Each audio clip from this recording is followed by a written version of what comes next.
Welcome back to another virtual painting session. So the emphasis on this one is going to be portrait painting, glazing techniques. And of course, this is a virtual painting session. So again, feel free to ask me anything art related while I am painting. So this painting has now had some time to dry. As I said before, there was a chance that it wasn't going to be ready on Wednesday, which it wasn't. But now it's completely ready, and I've actually already oiled it out. I've already prepared it to start painting. So if anyone's wondering what oiling out means, it just means applying a little bit of linseed oil mixed with solvent, about 1/5 oil to 4/5 solvent, and then unifying the oily layer with a sponge. And that's all I did. I already did it just to expedite the painting process. And also, I'm going to mention that this painting is going to be for sale already. And what I've done is there's going to be an early, kind of like an early bird special with this painting. So for the duration of the stream, I'm going to show this periodically. So for the duration of the stream, if anyone does decide to purchase this during the stream, if you read on the bottom, let's see here, on the bottom right, early purchase comes with a free study painting of the artist's choosing.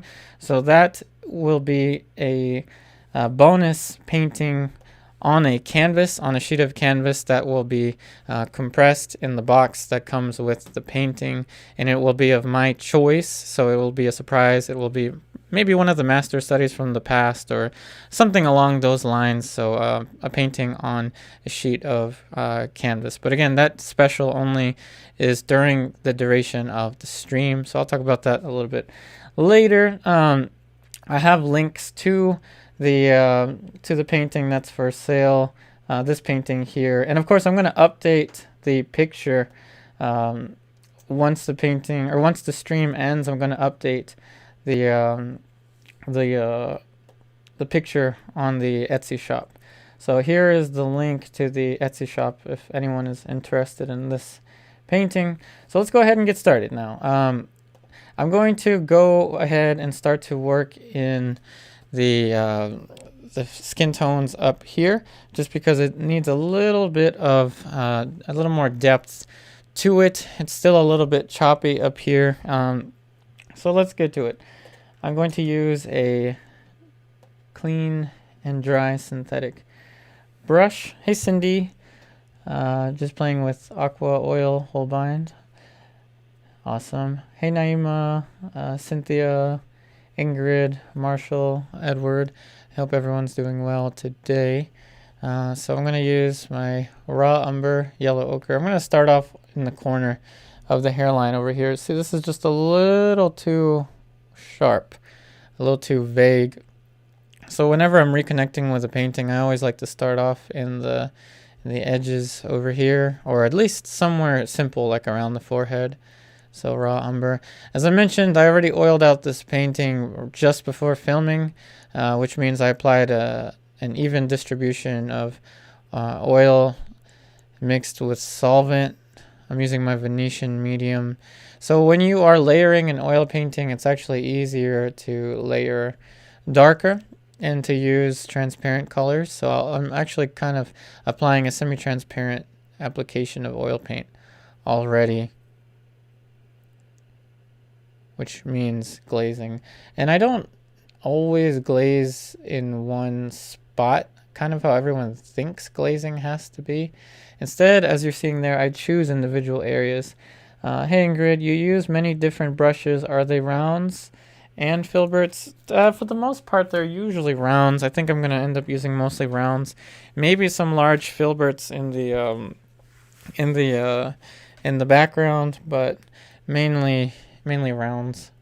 I like to use rounds just because it's like I can get a fine point.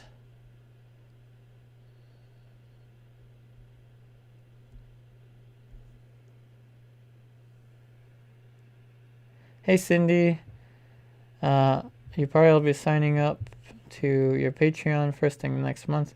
Do I need many oil paints to start with? No, not necessarily. The most important to begin is either flake white or titanium white. It's up to you which one you would like to use. And raw umber. These are the two most important colors to have in the beginning, because we use those in the underpaintings.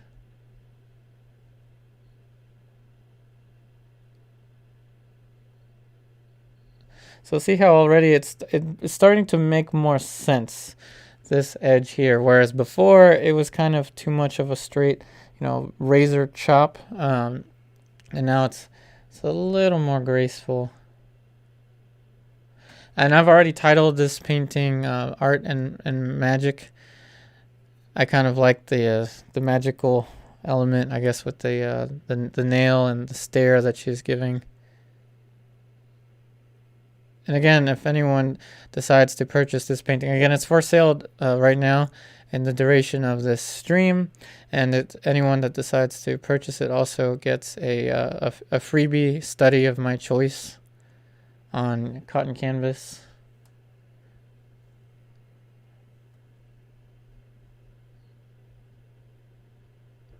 The other one has already been sold. The other portrait from last time. So this one is, these are at a first come, first serve basis. In any case, I'm trying to put more depth, as you're seeing. I'm making the darks darker so they kind of recede in space. Hey, Gata. Hey, Mario. Estoy bien, y usted? What size rounds, Ingrid? These are approximately size 1, even though it says 8. Over here, these are cheap, very, very cheap watercolor, acrylic or watercolor brushes. They didn't even specify really. They're just cheap brushes from arts and crafts stores like Michael's.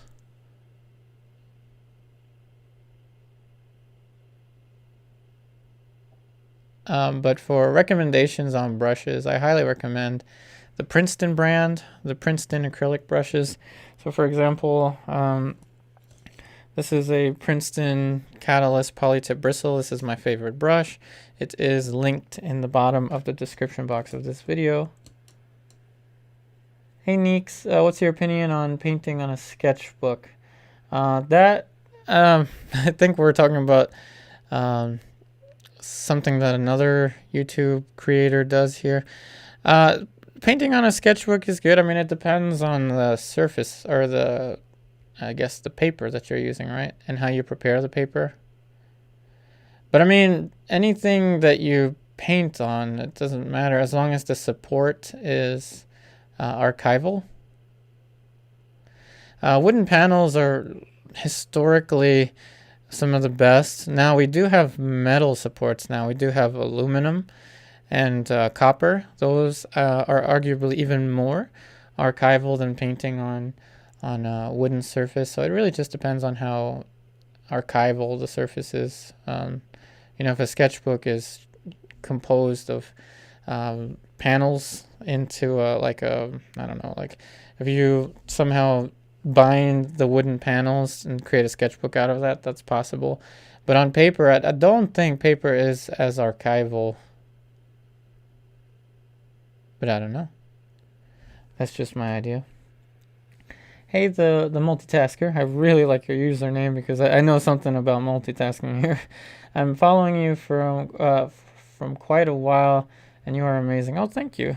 Thank you for making me a better artist. Well, thank you for watching. I appreciate your kind words.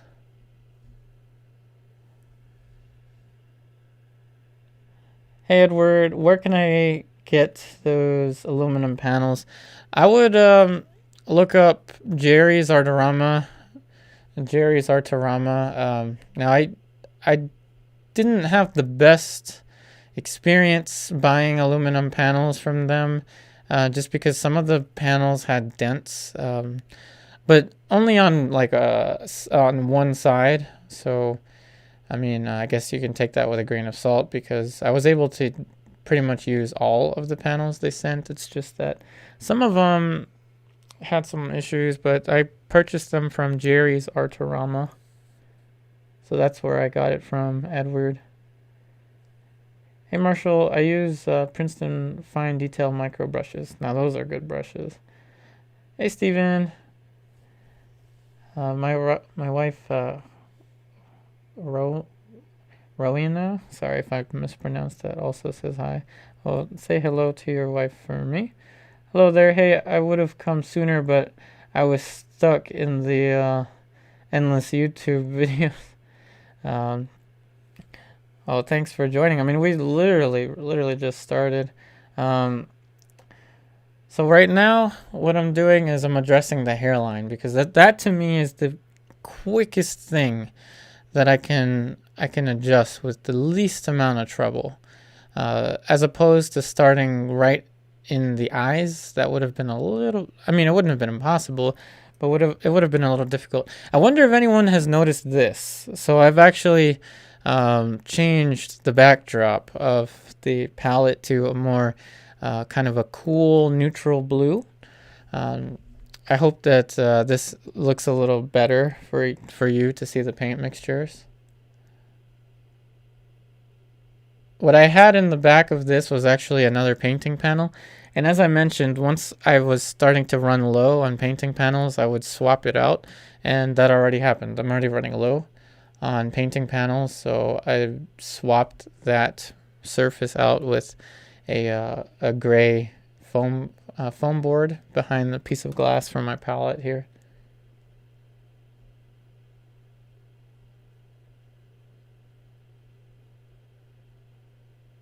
And I'm going to be pushing form with these glazes. So with glazing, you definitely want to push the darks darker. That's one of the biggest advantages when it comes to glazing. As I said before, I was going to put in the darker tones through glazes, if you recall what I said last time. Hey Cindy, and you meant true oils for your classes. What brand? Question mark. Excited. So I'm asking lots of questions. Yeah, feel free to ask any questions, especially about the classes. You can use, if you mean by true oils, if you mean if you're wondering about the brands, I recommend Winsor, Newton, Gamblin, or Old Holland and Williamsburg. The best kind of in the middle of everything is Williamsburg. So this is Williamsburg. The most expensive color is going to be your primary red. So cadmium red vermilion here is my kind of my investment color. But for the majority of it, so you can begin with, suppose you only had these two.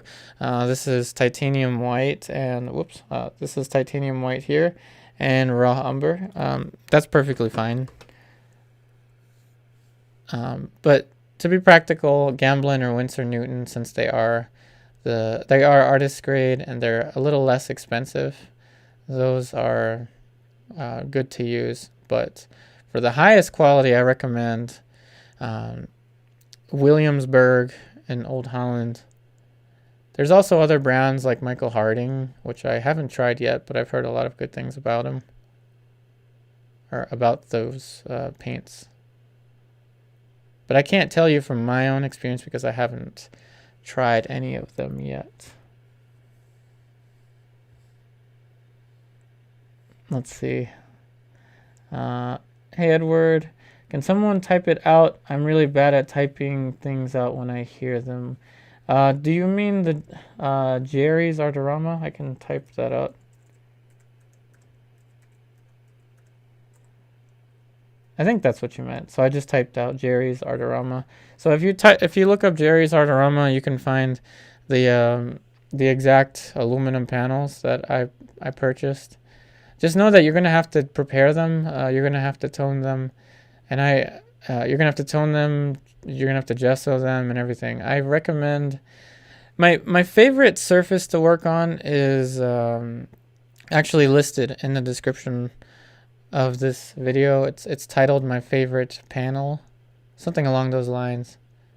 My favorite panel.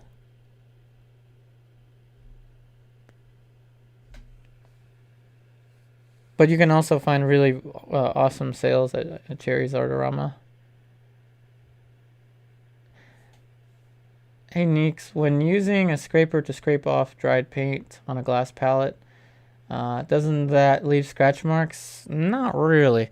Haven't really run across that issue. I mean, if the I suppose if you have been using the same palette for a very long time, the same sheet of glass, then that could happen. But for the most part, that's not hasn't really happened to me.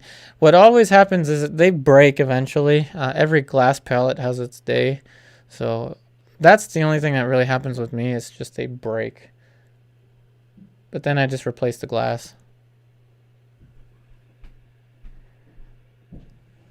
Oh, no worries. Let's see. I'm kind of a noob when it comes to painting.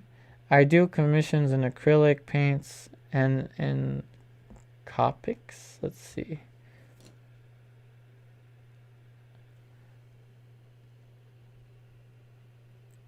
Well, yeah, acrylics, they're good. I mean, the more practiced, the better, really. Yeah, with my online classes, I do have students that are using acrylics as well. And I always recommend that they use stay wet palettes, or the palettes that have the sponge underneath. I was actually talking about that this morning. Remember, I teach my classes, or I create new lessons every Monday morning, Wednesday morning, Saturday morning, and then they're usually done processing the same night. So after this stream ends, my online students should have the next lesson relatively soon. And also new students and every student as well, I give them what I call the welcome package, which is the links containing the playlists for each project. But in any case, what I'm trying to do here is, as you're seeing, is I'm trying to push the depth here and create even more of a sense of volume than what I see. But what I was trying to say is that, again, every online student, I give them the playlists for each painting project. Each painting project has a number of lessons associated with it, and I organize them. So 1, 2, 3, 4, 5, 6 to the nth number of lessons is all organized for the students, so they can follow it at their own pace. So you can, even if I'm on lesson like 500, you can still send me images each week from lesson 1 or lesson 3, whichever. All right, let's see. What have I missed? Hey, Marshall, ever use Shiva Brilliant Yellow Light? It's perfect for highlights. It seems brighter than titanium white. I haven't, but I should make a note of that. Thank you, Marshall. If you don't know what Copics are, which I don't, incorporation, alcohol-based marker. Oh, cool. Yeah, never heard of it.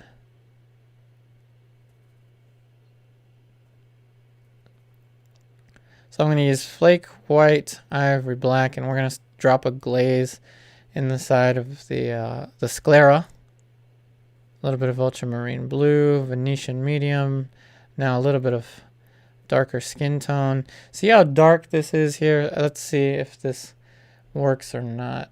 I'm trying to make it very transparent so we get the full curvature of the eye. Hey Cindy, I'm assuming it's best to go to lesson 1, 2, etc. for your classes. You can start, you can start with any of the projects. I usually recommend project number 2 as the first or the easiest project for students, but so Cindy, it's really up to you. My recommendation is to start with project 2 because it has the full transfer drawing process. But that's always up to the individual students. And you can also do multiple versions of each project because I do also have approved photo references for each project. So, you don't necessarily have to use the same photo reference that I use in the lessons. You have options.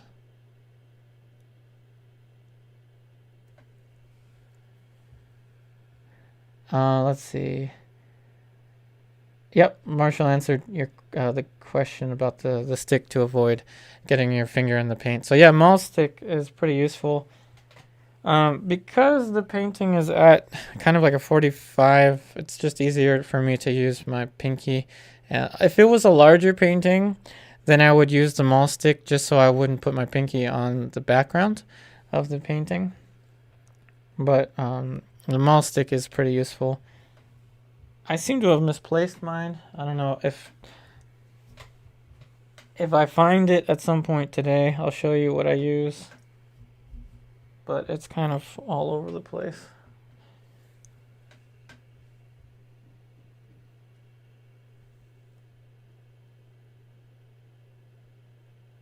Yeah, I've been moving stuff in the studio a lot because I've been creating a box to send one of the paintings that was just purchased. So everything around me is like box making supplies. I create my own customized boxes. I just buy large boxes and I chop them up, and then I put a lot of styrofoam in it to protect paintings that are in transit. I even test them by putting other paintings inside of the box and throwing it, and then making sure that the painting that I put in the box doesn't get damaged.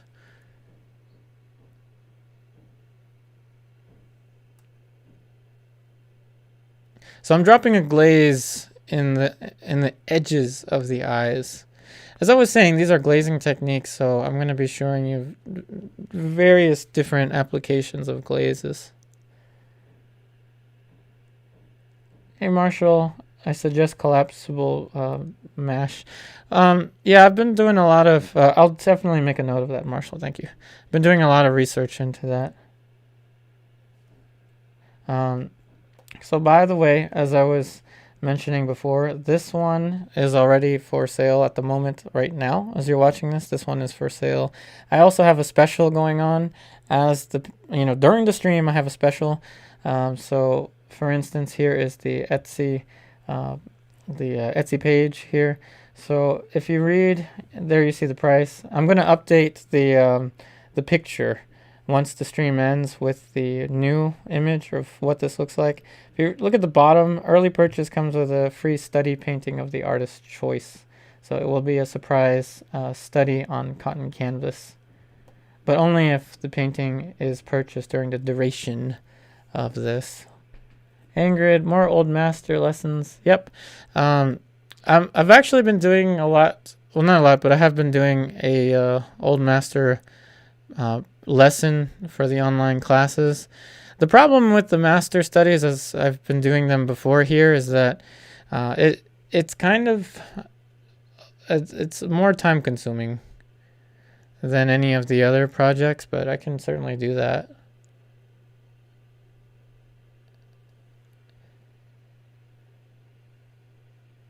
And what I've been trying to do lately is to build, create original works in these virtual painting sessions.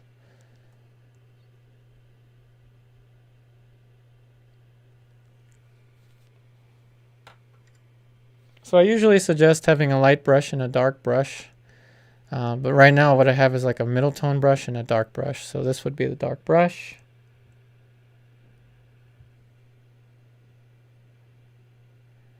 And if you like these streams, please leave us a like.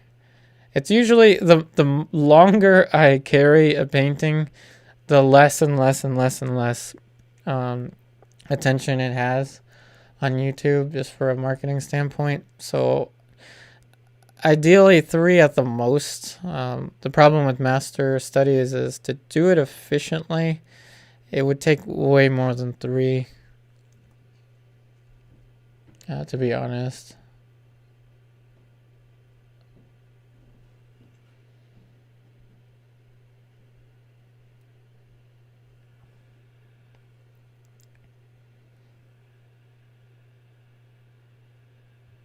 Oh, thank you, Ingrid.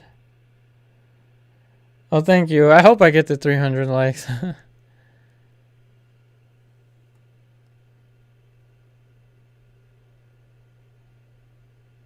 Okay, so now that I've glazed that, the thing about this process, this stage, is that you're going to be doing a lot. So I'm going to be doing a lot, but not a lot is going to be obvious. So it's going to be small changes at a time. Let's see. Hey, Brigitte, let me see here. So the messages that I get on Patreon, I'm going to be, let's see, if you're watching live, oh, well, thank you for joining, Brigitte. So anyone that sends me messages, one thing you'll know, one thing you'll notice with Patreon, those of you that are on Patreon, is I'm very, very keen on the messages. So I'm always looking for the messages. It is harder for me to respond to every single one, but I do the best that I can. I'm better with my Patreon messages than I am in my own text messages. I still have text messages from like a month ago that I still have to respond to.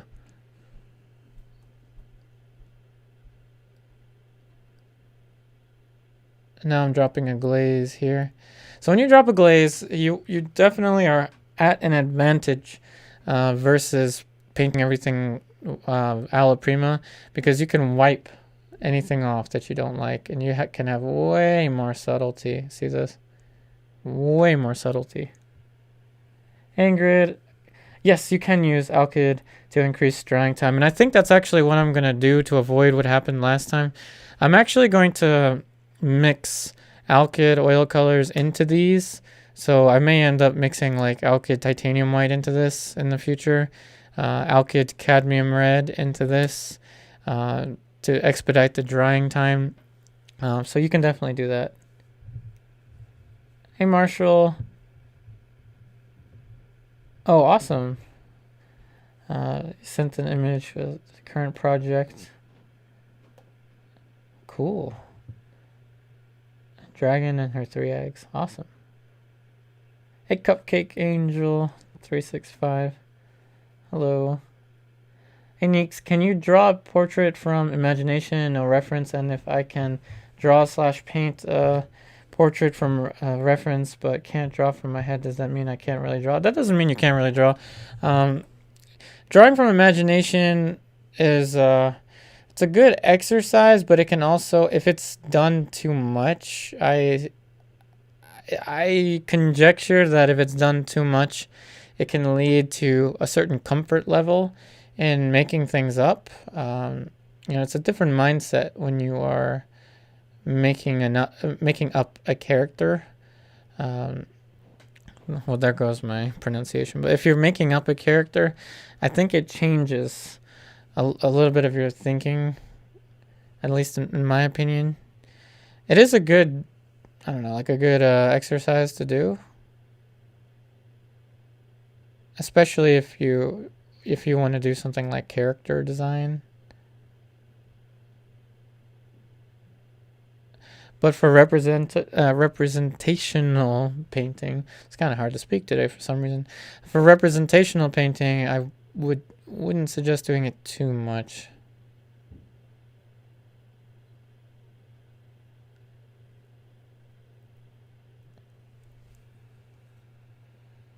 Ingrid just started the girl with the pearl earring. Oh, awesome. So that's project 3. So the pearl earring is project 3. The nice thing about that is it really teaches us about values, simple value grouping. And it's also a really good teacher for reflected lights, because under the chin, the pearl earring has a really, really almost magically luminous reflected light. Now here's something that I tend to do. I darken the edges of the face. See here? So I'm dropping a glaze on the edge of the face. I'm darkening it a lot, and then I'm going to pull it towards the face, and I'm going to exaggerate the volume with this glaze.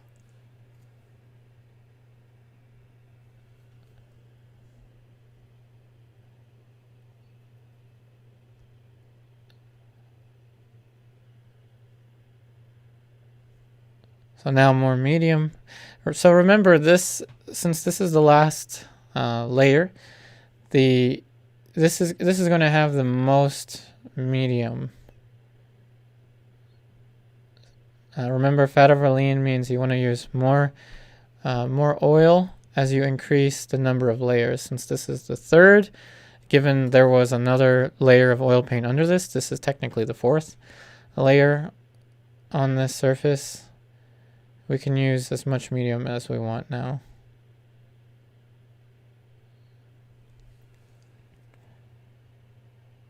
Hey Cindy, I have done children's portraits, but the problem is I had to delete them all from my YouTube account, I think like a year or 2 years ago, because YouTube, I don't know if anyone remembers, there was, YouTube went through its own epidemic. They were basically shutting down channels that featured kids in there, and any channel that featured kids was in danger. And I didn't even take that risk. I just went and deleted them all before YouTube, attacked me. So unfortunately, I cannot do children's portraits here.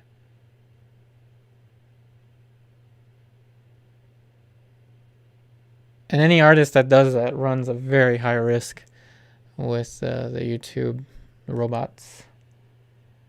Is it possible to glaze with just linseed oil, alla prima? I don't think so. With alla prima means painting wet on wet. In order to glaze, you need a layer that's dry underneath. And what I highly suggest is to oil out when you are going to glaze. Just don't oil out every time that you work on the painting.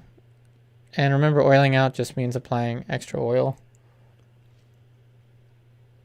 And now we're going to create even more volume for her maxilla region here.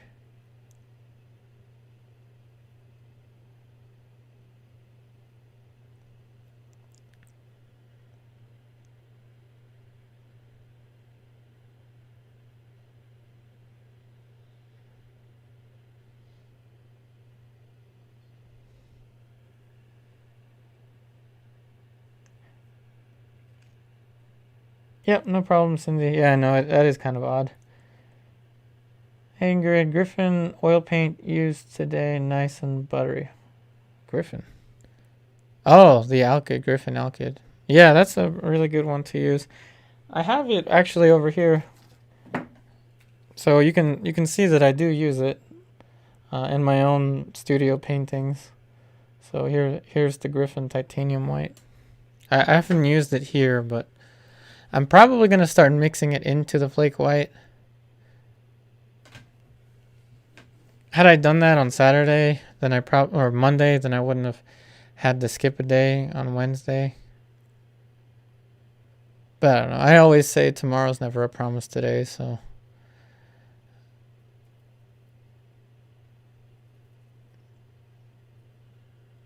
Just always check on the community section of the YouTube channel for updates.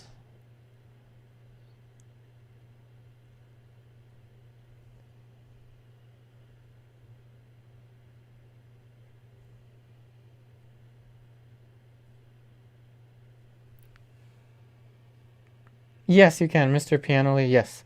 Oh, like a medium? Well, it wouldn't be like a medium per se, but you can. What I would recommend if you want to expedite the drying time of your paintings, you can just mix a tiny bit of Alkyd.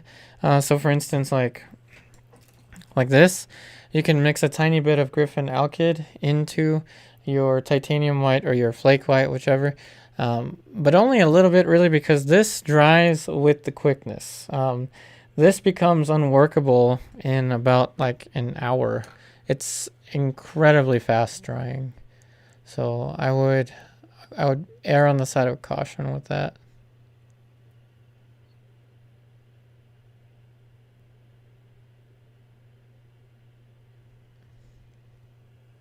And I wish this was a little bit higher quality, but even at 720p, you should still be able to see the layers underneath are actually showing through now, which is something I really enjoy.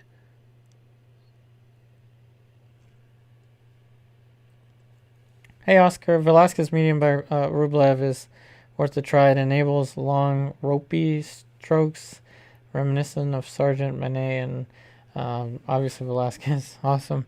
Yeah, I mean, I really like Rublev. I have two of their mediums right here. I have their Oleo Res Gel, however that's pronounced, and I have Venetian medium. I don't have Velasquez medium, but that would be a cool one to try.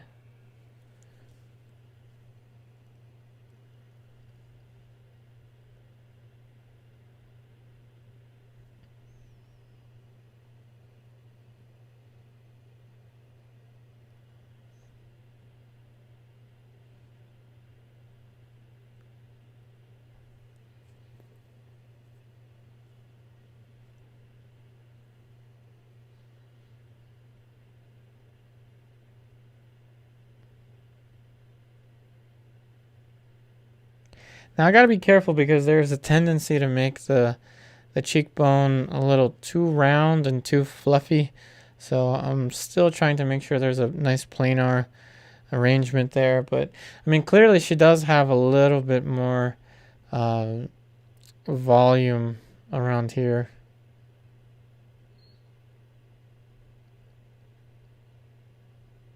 And now you're seeing why I really like using round brushes for this. Because it's just like a pencil. Hey, as a kill. Sorry if I mispronounced your name there. Hello to everyone from Veracruz, Mexico. Just love your videos, bro. Oh, thank you. Thank you for your wonderful comment there. Hey, Neeks, do you ever use colored pencils? I used to draw portraits with them all the time and love them, but they're extremely time consuming. Yeah, I would, yeah, it would take forever, but I don't think I've used colored pencils in a long time. I've used pastels in the past. Yeah.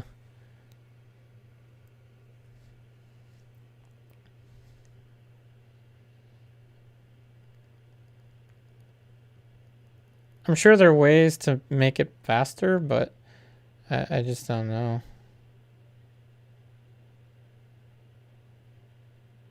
And being excuse me, being very cautious with this. So what I do on one side, I'm gonna do on the other side. And now you're seeing the purest glaze is actually happening right here. So there's a lot of medium in the mix, which is why I really like Venetian medium. But you can get the same kind of effect with the medium I was talking about last time, or the last time I finished the painting here. I think I titled that video something about mediums.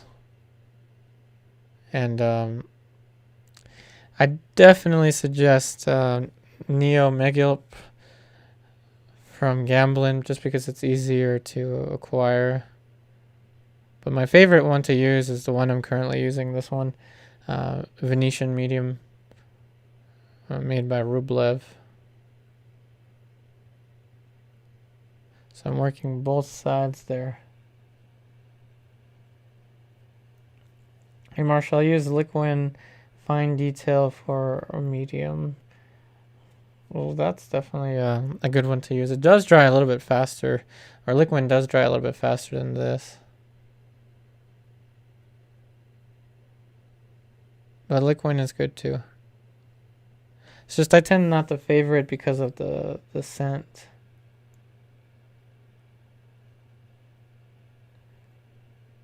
Hey Cindy, hours just to do an eye if going for realism. Yeah, I can see that with colored pencil.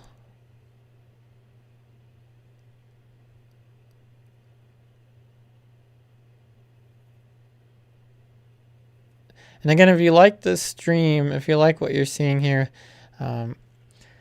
and you haven't left a like for the video, please do so. That liking the video helps with discovery, so it helps people discover this YouTube channel.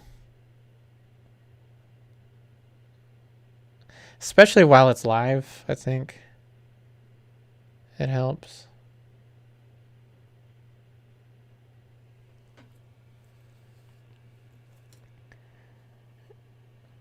Hey, Nelia Garcia. Hey, Ezekiel. I love using Liquin throughout the whole process. Yeah, Liquin is pretty useful. If you're accustomed to its quick drying nature. Hey, Edward, when you're glazing, aren't you worried it will go yellow? If I were to put too much oil too quickly, then yeah, I would have a problem with it, but not in this format. I don't think I have to worry too much about it because I saved the glazing or the oil, the higher oil content layer for the last layer. So no, it also depends on what oil you use. So again, I have the materials linked in the description box for you. So for instance, I use cold pressed linseed oil.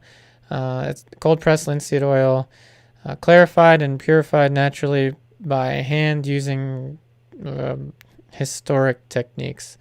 That's worded really weird, but that's just how they word it. So this is the linseed that I like to use, and again, that's linked in the description box, along with the link to my Etsy store where you can purchase this painting. It is for sale at the moment, and there is a special going on during the stream.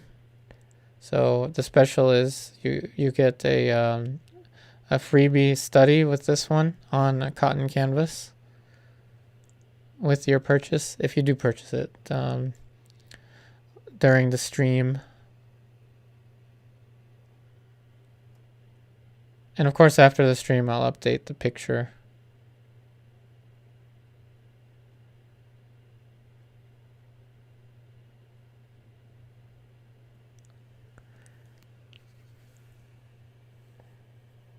Let's see. Oh, thanks for leaving a like, Steven. Let's see. Hey, Neeks, do you recommend any paint thinner that doesn't dull your paints? I currently use White Spirit and I don't like it. I think Gamsol is a good kind of, it's a good go-to.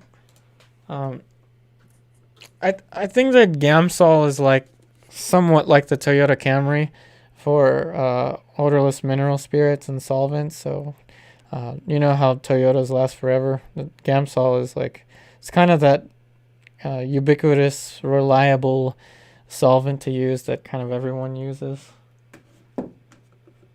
Let's see. Hey, Ingrid, is Liquin similar to water-soluble oiled mediums? No, I don't think so. And if you would like to use water-soluble oil mediums, I would only stick with Cobra Talon's brand. Hey, Marshall, Liquin regular has an unfortunate tendency to dry in the bottle. Yeah, I see that. It does dry kind of in the top layer, but the middle was still usable, and this is like, I probably shouldn't rip this off, but you can see that the Liquin is kind of, the Liquin gel is kind of dried up there, which is kind of interesting. Hey, Oscar, do you have any favorite contemporary representational artists? My favorite, unfortunately, he passed away just 5 years ago, was Nelson Shanks. I would consider him contemporary. I'll type his name out for you. Anyone that doesn't know Nelson Shanks, definitely look him up. He is my superhero.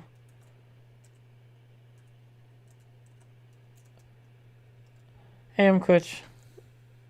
Hey, Cindy. Definitely give likes, especially when live. Then people will see all the likes and come watch. This is true.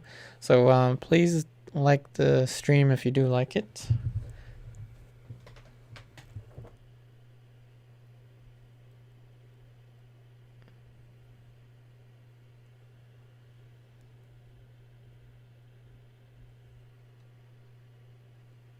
And feel free to ask any art related, painting related questions during the stream.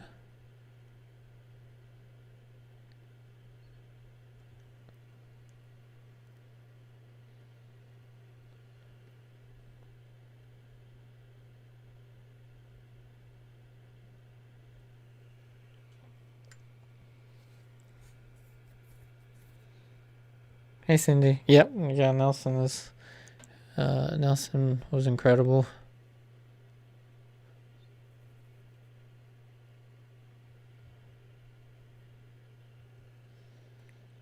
And I got to meet him too.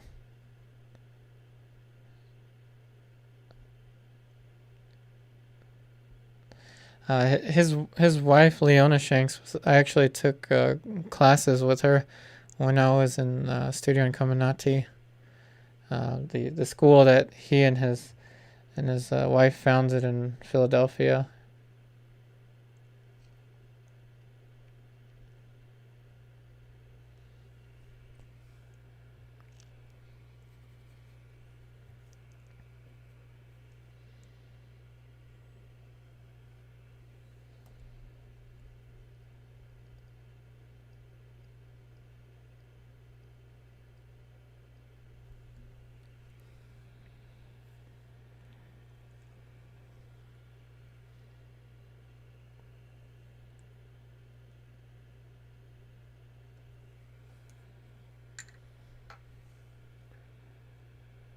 Yep, Mr. Piano. Yep, Nelson's son is also an artist.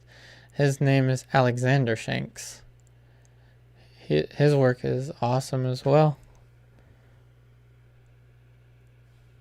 Hey Edward, here's an art question for fun.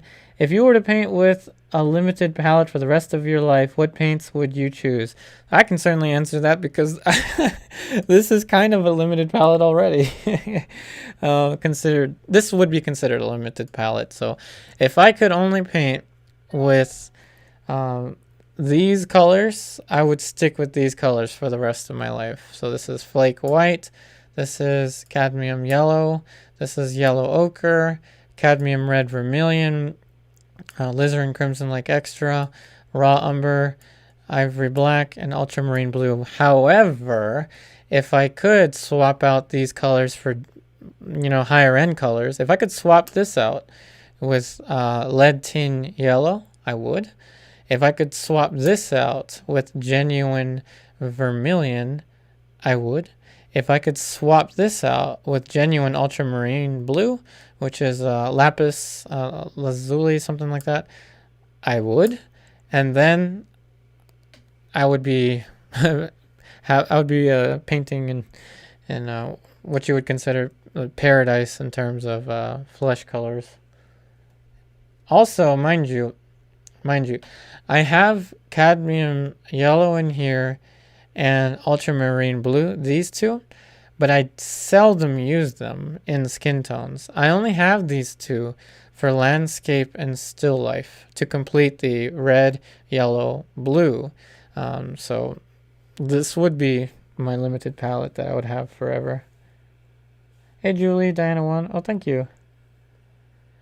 Hey Barry Max, hello sir, have you ever used golden ratio calipers or other tools to set up a painting? I have used golden ratio for compositions in the past, meaning I would just map out like the rectangle inside of a painting. So that painting still exists to this day. It's in my Instagram somewhere, but it's based on the spiral, Fibonacci spiral. So I did do a composition with a Fibonacci spiral a long time ago. Hey Ingrid, is like a thumbs up? Yes, it is. So again, if anyone likes to stream, please leave a thumbs up if you don't mind. Hey Neldia, on her lower left side there is a lighter area in the painting, but I do not see it in the photo. Yep, I haven't touched that yet. I was working my way down here, so I'm working here and here, and then I'm gonna be working my way down here. And this is still untouched yet.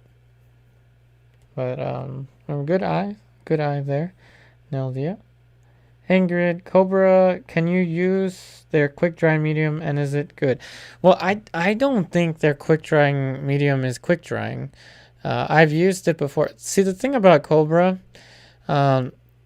is that they take about, I'd say like 11 days to dry, whereas this can be ready to dry. Using traditional, you can have it dry and ready to paint on in 24 hours, depending on the traditional oil paints you use.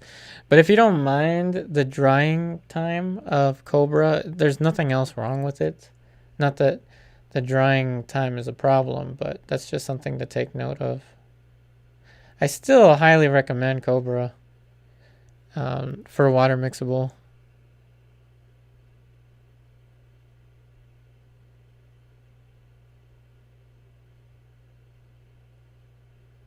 But yeah, quick drying, I don't think quick drying is very quick drying. But I have it and I've used it.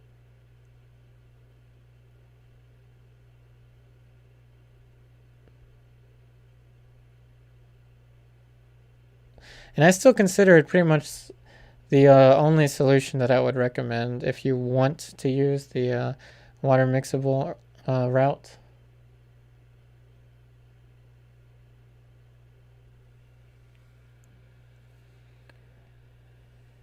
Hey Cindy, using traditional oils, can you work completely toxic free? Oh yeah, definitely.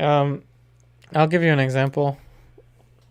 If you use spike lavender, it's been shown, or I guess studied, and I don't want to say shown.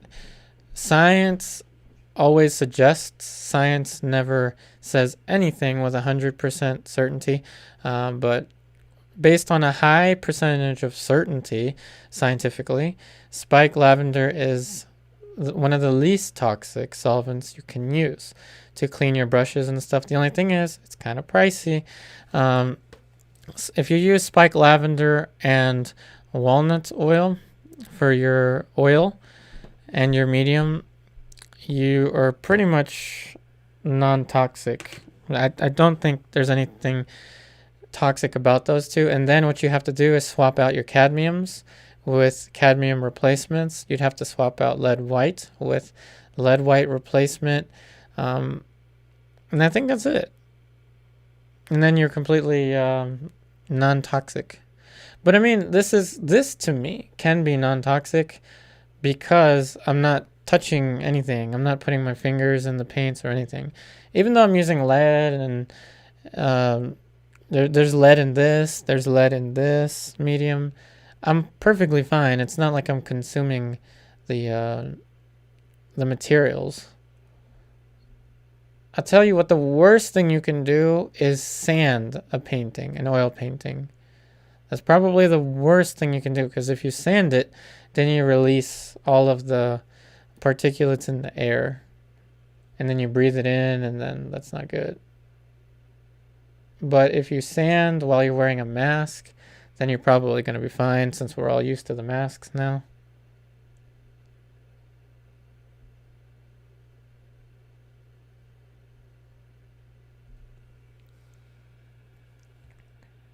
Hey Cindy, I'm in a small apartment with just a small balcony for proper ventilation. So if that's the case, then maybe you wouldn't like spike lavender because it smells like a spa, unless you like the scent of lavender, which I do. I love this smell of lavender. But if it's too strong, then I would suggest Gamsol. It is an odorless mineral spirit. I mean, it's not as toxic. It's one of the least toxic of the odorless mineral spirits. It's widely known for Gamsol. You can also use, I believe,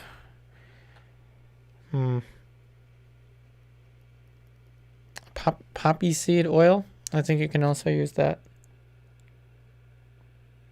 You do like lavender. Okay, if you like the scent of lavender, then spike lavender is definitely a good way to go. I think I also have that linked in the description. I hope I do. But excellent question, because toxicity with oil paints tends to be a, a topic that is kind of usually trendy among the artist community. I've heard that the most toxic material you can possibly work in is pastel. I've heard this. I can't verify it. I've just heard it before, just because the airborne particulates.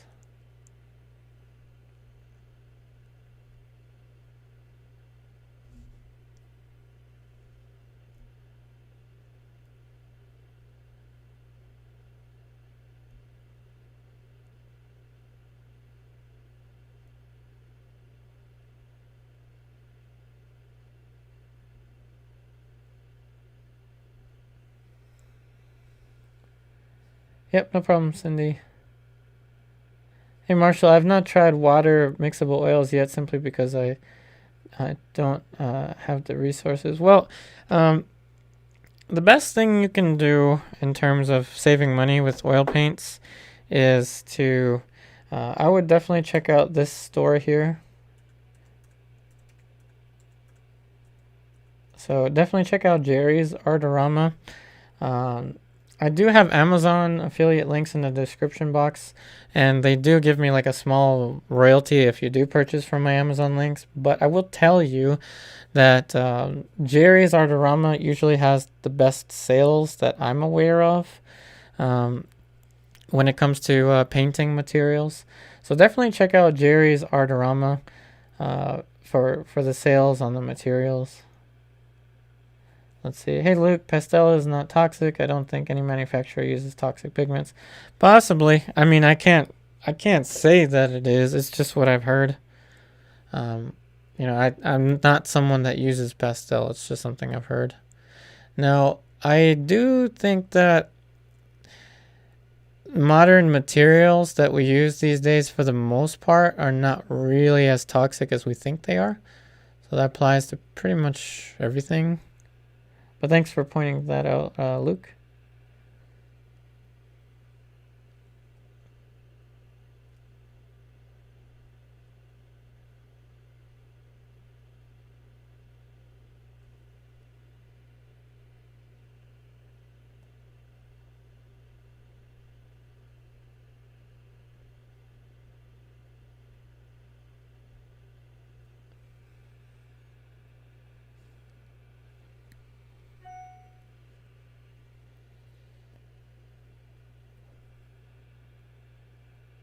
Hey, Art Jojo, walnut oil is the best. I use it all the time. Yeah, walnut oil also historically, it has been used by old masters, such as like during Rembrandt's time. The nice thing about it is it has less of a tendency to yellow. The only downside is that it is a really slow dryer. There's also walnut alkyd, but then it has alkyd.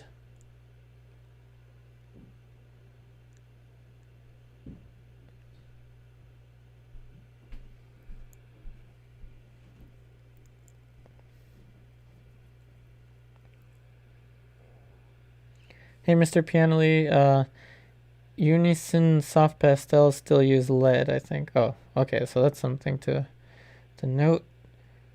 Hey, Ingrid, Griffith Alkin oil paint artist grade. I mean, okay, what have I missed? Oh, that's an interest. I wonder if you meant, so using Griffin alkyd oil paint and then walnut oil. That's a good idea. I wonder if that's what you meant.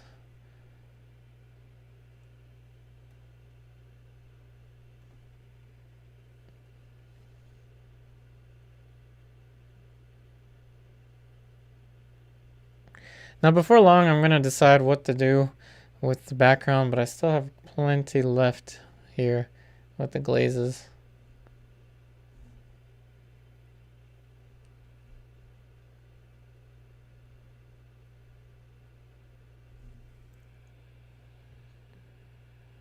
Hey, Gustin. Yep, certainly the price of the painting.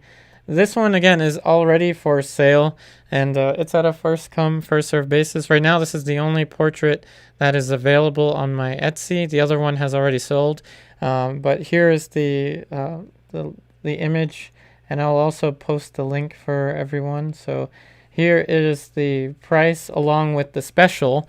So if you do purchase this painting during the duration of my stream, so if I get the notification that you've purchased it during the stream, at the bottom it says early purchase comes with free study painting of the artist's choosing. I should have worded that better, but it will come with a free painting study on a cotton canvas sheet of my choosing. So it could be a Sargent study, it could be one of the studies that I've done in the past, but it will come with one of those as a early purchase special. Also, let me put the link for you here. So here is the link in case anyone is interested in the early bird sale or the early purchase special. Hey Monique, it's weird, but I'm not getting reminders of your YouTube events. Just join. Yeah, YouTube is a little what's the word, cantankerous. It's a little difficult to work with. I'm not very popular here on YouTube, so I think YouTube usually kind of gives preference to more popular creators whenever they go live. So I think that's probably what it is. And also there was an incident a while ago with the when we painted that rooster. Ever since then, YouTube's been kind of cracking down on my videos. So that's a thing. I tell you what, the best way to connect with me is with the online classes. Again, they're $10 a month on Patreon.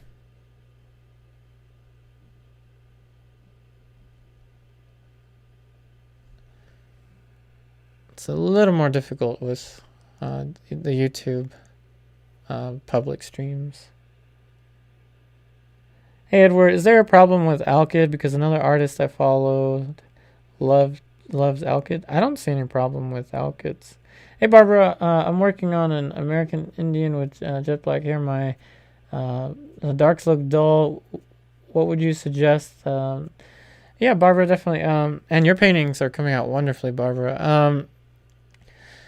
I would suggest with dark hair to use skin color, flesh color in the highlights, Barbara. That's usually what I suggest for painting darker hair.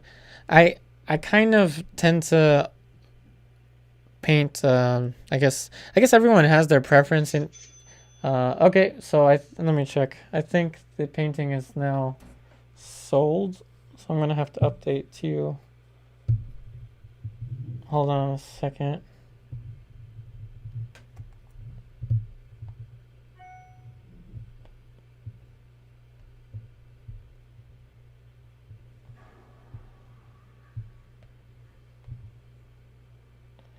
Okay, this painting has now been sold.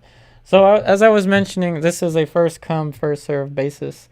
So to the person that has purchased this painting already, you will be getting a freebie painting study along with this one. I actually do have a lot of painting studies. So again, this painting has now been purchased, and if you are listening, you will have you will also get a freebie study along with this painting as a bonus for the early purchase special. So thank you so much for purchasing it. I definitely have some boxes ready to create the painting, or the box. Now see, I wish I had a double camera set up. Every time there's a purchase, I can kind of do a backflip.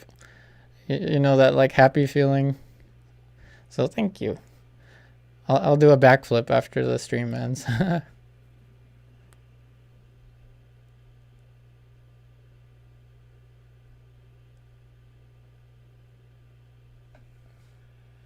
Hey, Monique. Oh, awesome. Yay, Monique. Yeah, I definitely have some boxes ready to create. So the painting will ship, as it says, it ships between 1 to 2 weeks. But I'll keep you notified, Monique. So now, Monique, I will be asking you if you would like me to put the trees in the background. So you have the executive decision here. I was thinking of putting that tree, that distant tree in the background. So let me know.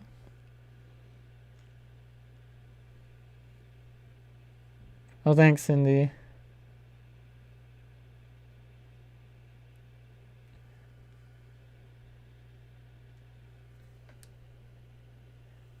Also, Cindy, each painting purchase comes with a certificate of authenticity with a matching signature. So I would definitely keep track of the certificate of authenticity so you can match signatures in the future.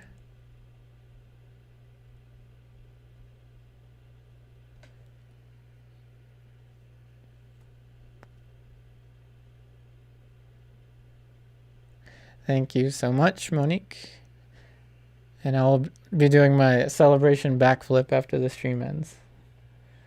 Well, thanks everyone for the congratulations for Monique. Yep, congratulations, Monique.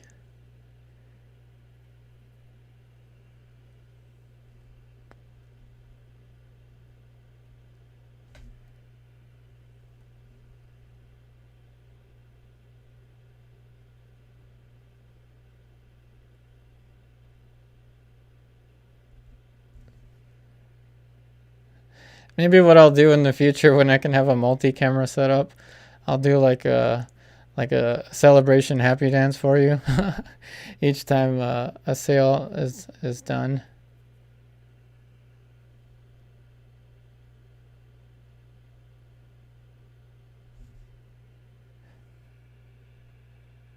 Hey, Cindy.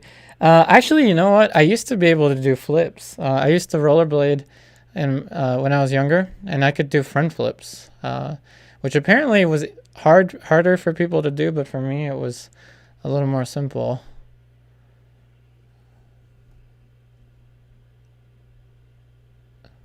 But yeah, the excitement. It's so hard to keep composure. So thank you so much, Monique.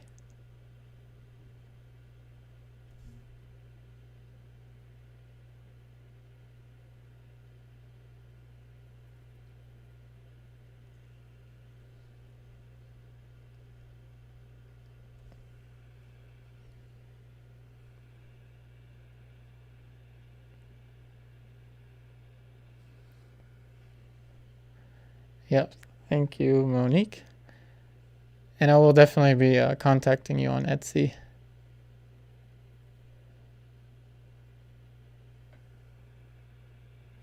Hey, Marshall. I've heard that pricing by square inch is popular.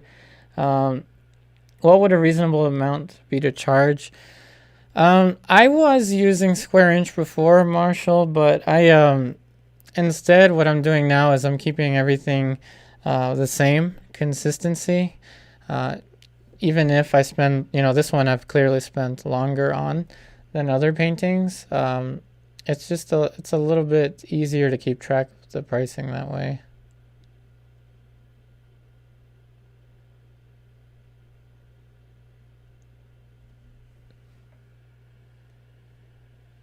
Yep, everyone say congratulations to Monique for me. Hey, Troy. Hey, UP, as a rough guide, should we restrict the underpainting to a dark mid-tone or even more strict and just light and dark? So for the underpainting, Troy, so we're talking about the online classes. So for the underpainting, I always suggest to blast the lights, make the lights much brighter. So for example, here, as light as this is how light this was before we started introducing the glazes, because it's easier to layer darker over lighter, and it's important to increase the medium content with the increase in number of layers. That's how come we can glaze, because you need this right here to glaze. You need the medium.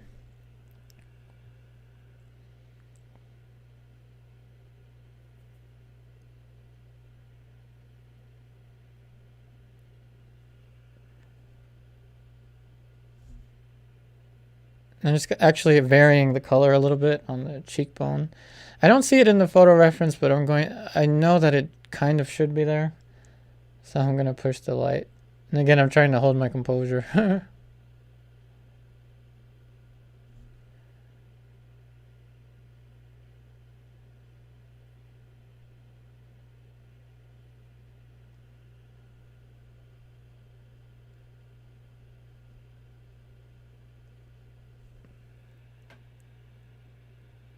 Ingrid, no flips must protect those artist hands. Oh, thank you. Actually, earlier today I had, I didn't know it, but I had some type of, what was I doing? I actually, this might sound weird, but I found a barbell in the dump like 2 days ago, and I've been spray painting it to get rid of the rust, or I guess to to make it usable. And I got the paint in my fingers and it started itching like crazy. And then I ended up having to use, I used Gamboge to take it off my fingers. And it was the only thing that would get that paint off my fingers.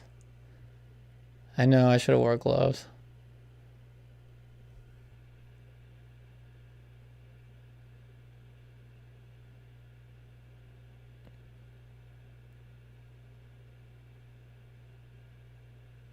Hey Troy, now you have to nail a kickflip in the stream.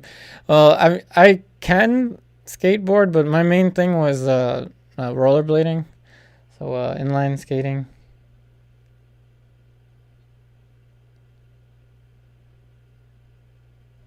I don't know if anyone can notice. Which one was it? This one. I broke this pinky once in my skating days.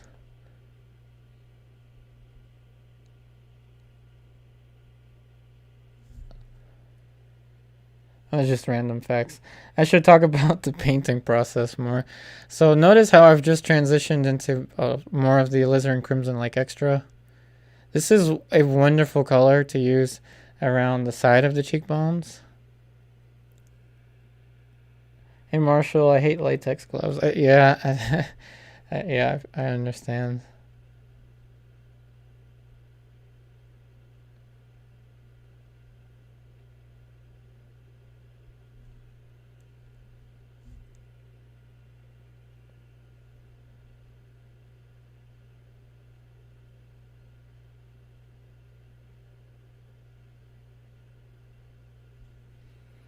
Okay, so that should be good. Now I'm going to get a clean and dry synthetic to soften the edges there.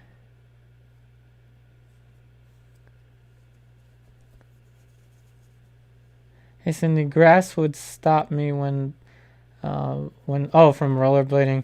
I used to use it. Well, I kind of still do. I'll kind of roll into the grass to slow me down.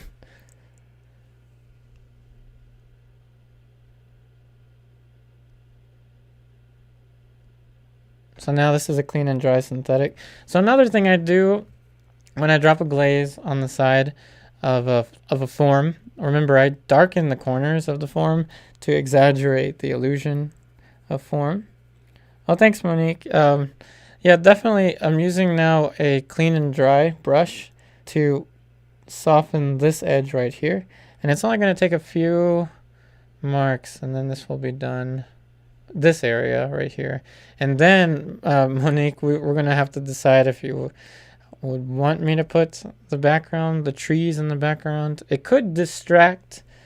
The more I think about it, I feel like the tree here might distract. So, let's see. What would you think, Monique?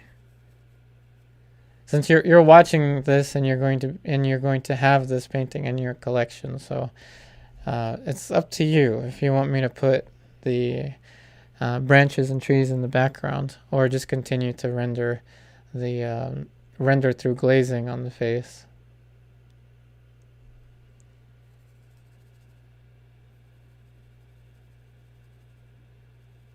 So Monique, keep the subtle background.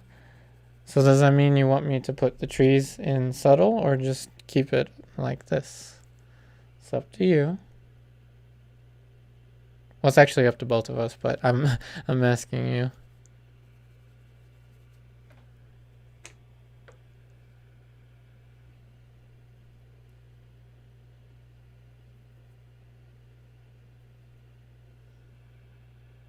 Such decisions. Yeah, I mean, I'm gonna keep rendering the face, so you have time.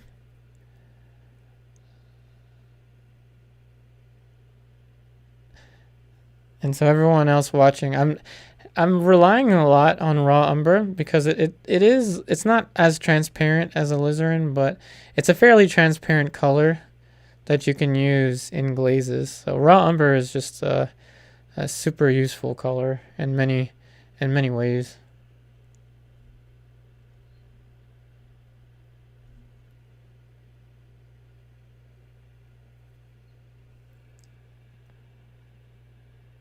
Hey Troy, I think it was you and Steven who recommended Gamsol odorless last stream, and that stuff is much better than ordinary stuff, no smell. Yeah, it has literally no smell that I can tell. Hey Monique, trees in subtly? Yep, I can do that. So let me just put in this final little transition on the side of the eye. And then we can always subtract in the background.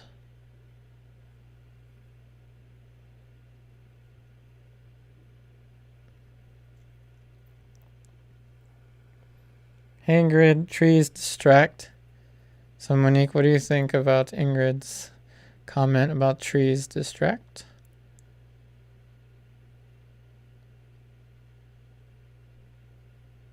I love this. I mean, this is definitely a group effort here.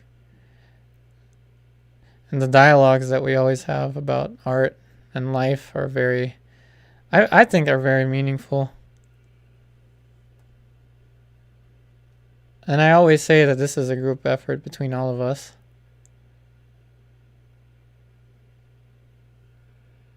Hey Cindy, glad to know that there is no smell. That helps with my decision making.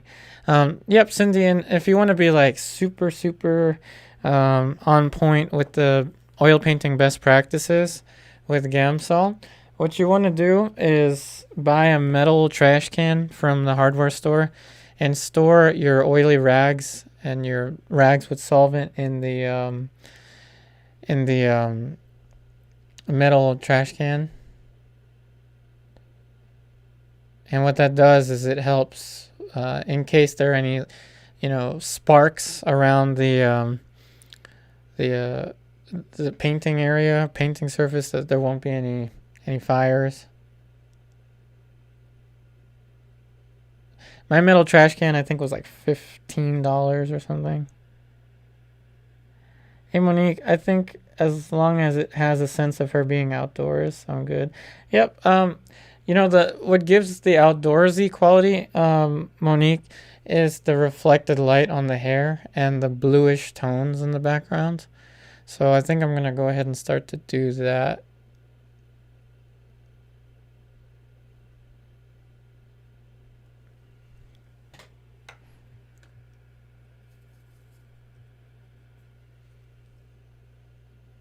Yep, no problem, Cindy.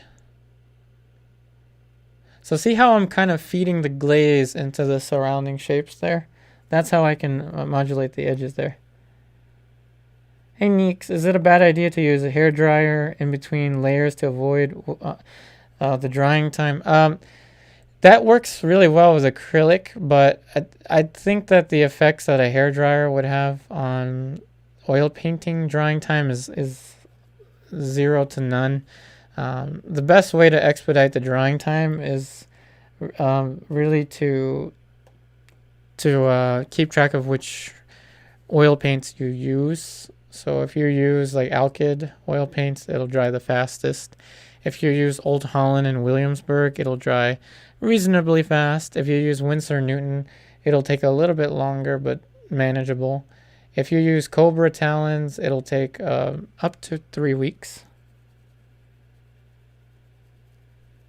Hey Cindy, I get a Mona Lisa feel, especially from her eyes. Love her expression. Well, thank you.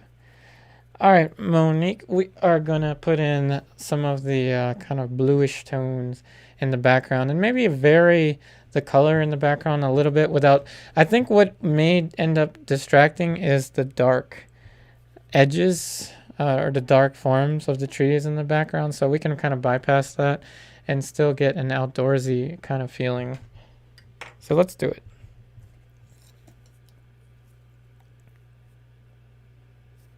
Hey Monique, yes, garlic? Garlic? Wait, did I miss something? I think that was a typo.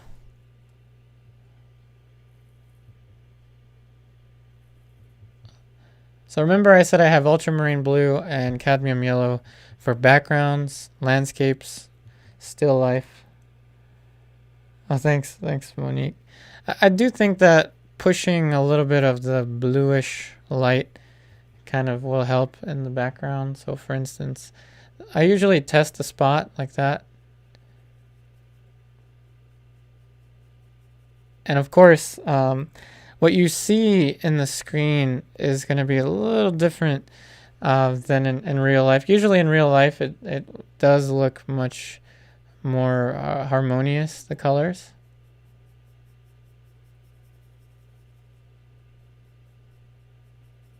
But I do have a fairly decent camera for filming, so you should be able to see very close to the true colors. Hey Monique, Carl JC is another participant. Oh, okay. Oh, and I thought that was garlic. My computer screen is like kind of, it has like oil paint residue and stuff on it, so sometimes I can't read it properly.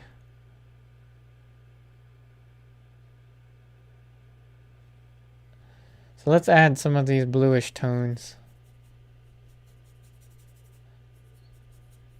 And this is why I always say to add color variation after you have your local colors established, after you have your values established.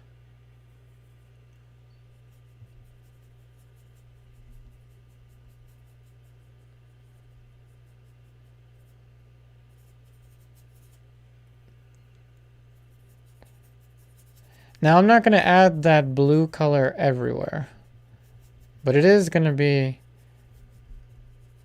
in certain areas in the background to kind of push the light. Oh, thanks, Monique.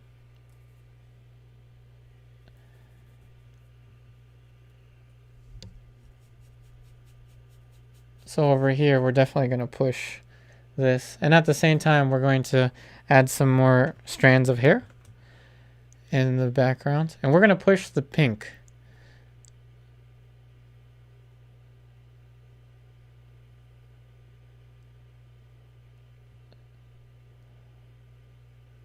Now, I don't want it to be cotton candy saturated, so I'm definitely going to use a lot of flake white to neutralize the brightness. Hey Ingrid, do you use sap green? I used to. Yeah, I do use sap green sometimes if I'm doing a landscape, but typically I've kind of taken sap green off because I can mix a fairly decent green. I can get green from yellow ochre and ivory black. I can get a green from yellow ochre and cadmium yellow and ivory black. I can get a green from yellow ochre and raw umber.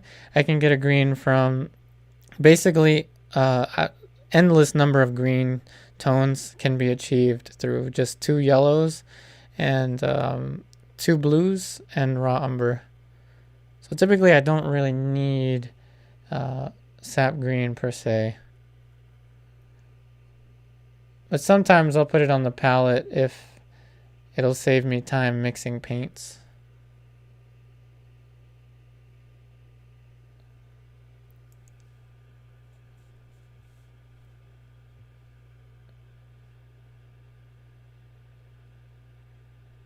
Hey Marshall, yeah, if I'm going to say, if I were to choose a green to use, that's one of my favorite greens, then it would be sap green. Not just because of its hue, but because it's very transparent.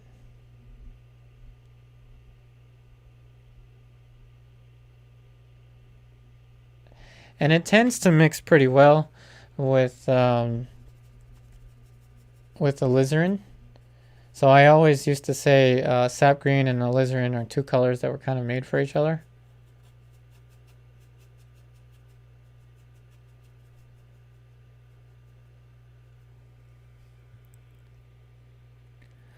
So I'm going to let some of the green show through, but I'm also putting a little bit of blue. And then I'm going to put some of those dark reflections. And I'm going to push the darks a little more.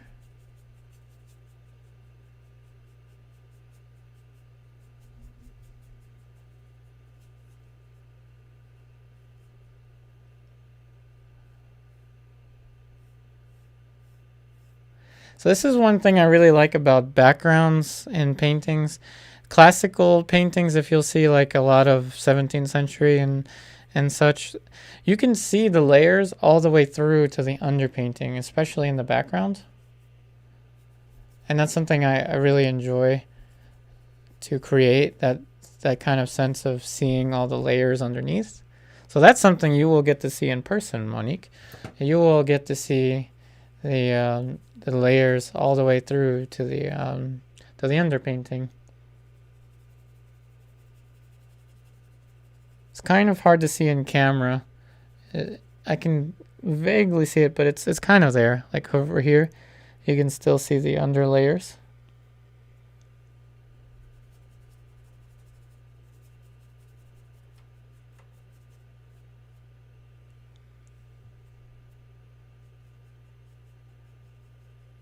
All right, now I'm going to push the darks in the hair. And I'm actually going to switch brushes for that, just so I don't have to clean another brush. Ouch. Hey, Monique. I love to see layers in the background. Well, that's good. Yep, definitely. When you can see the process, it's like being able to see the artist's thought process. Another nice thing about owning a painting from one of these streams is that you can share it with your friends in the future. You can literally see all of the brushstrokes involved in creating the painting, the very painting that you own. So I hope that'll be really cool.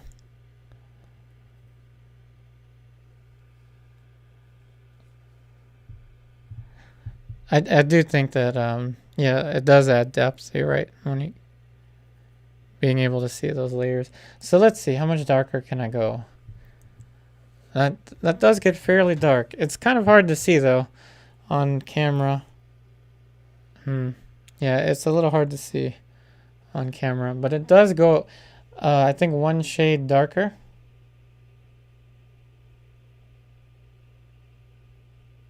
So I'm going to place that shape in, and then I'm going to switch to another clean and dry synthetic to soften it.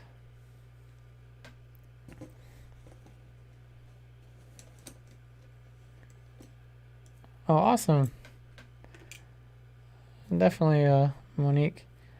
Yeah, that should be fun to show everyone that not just that you own an original painting, but you own an original painting that was created in a live painting session, or in multiple live painting sessions.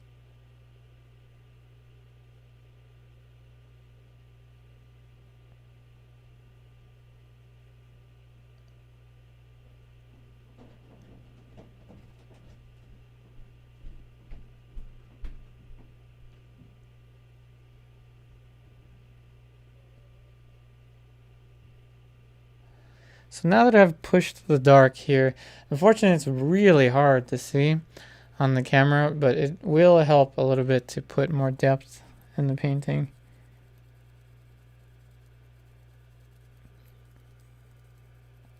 Oh, thanks, Monique. Hey, Cindy, I see it as darker gives a great pop. Oh, you can see it. I guess it's just my computer screen. I couldn't really see it. I mean, I can see it in person, but in my computer screen, it's very hard to see. And I'm also going to push the dark. This is another reason I really like Alizarin Crimson Lake Extra, the old Holland color, because it's so rich. It's such a dark, rich, warm color to sneak in, these kind of harmonious colors.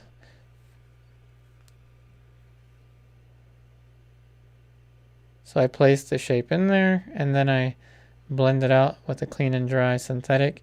And the brushes that I use to blend, I oftentimes will air dry. So air dry, dry clean. Why did I say air dry? I'm thinking of like air fried food for some reason. I use a paper towel.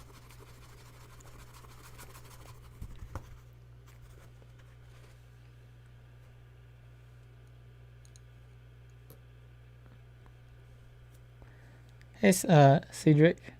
Oh, thank you.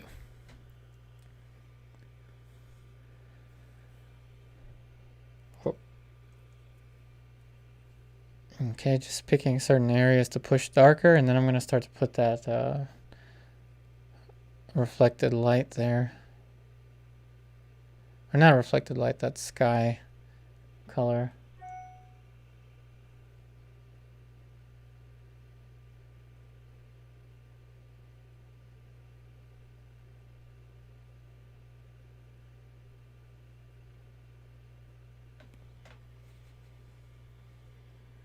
Now I'm going to switch to the skin tone brush. And we're going to start to put these cooler dark values. Now also remember in the online classes, I do create drawing templates for my students to use. I had a lot of suggestions for creating a drawing template for the previous portrait painting. That one has already been sold, but I can create the, I will be creating the drawing template because my students requested it, but if anyone would like to paint along with this one in the future, I can also, again in the online classes, I can offer drawing templates for this one as well.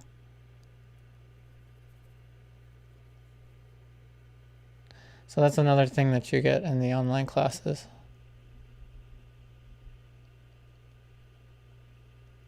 Now this should, in theory, help to create a nice atmospheric effect.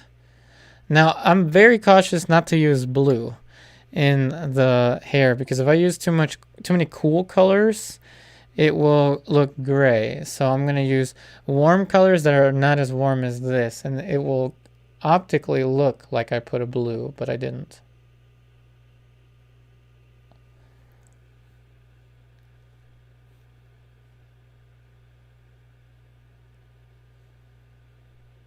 Hey Cindy, the blue really did make a difference atmospherically. Well, I hope so. And remember, cooler colors tend to recede. Warmer colors tend to push forward. So that's kind of another, I guess, painterly trick that I tend to use often.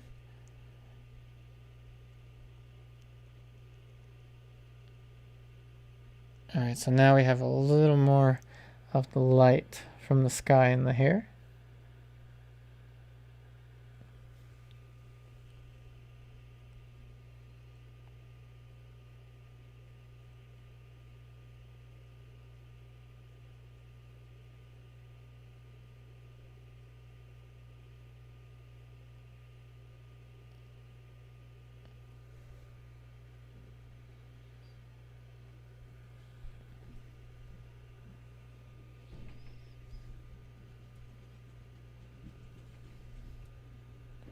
And there's some slight traces of light here.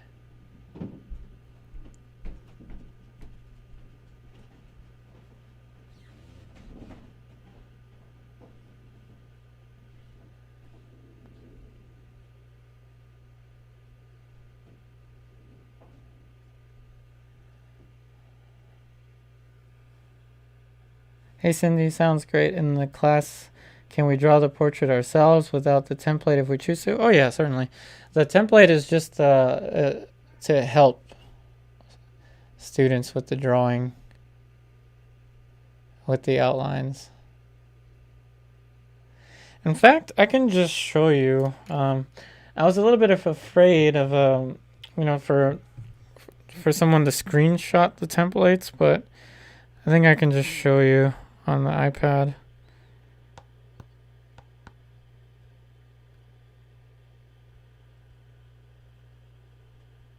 Yeah, I'll show you. So here's a sample, and again, I'm going to go through this really quickly. Anyone that wants to see what the drawing templates look like. They're very simplified outlines, and then at the end, I've actually included the poster image, the light and dark. So here is my iPad. I'm turning the iPad so you can see it at an angle. I guess that'll help in case someone tries to screenshot it, then it's going to be at an angle anyway. So this is from Project 4.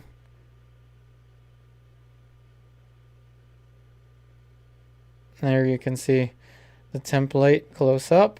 And I suggest my students use it to help with the block ends in particular.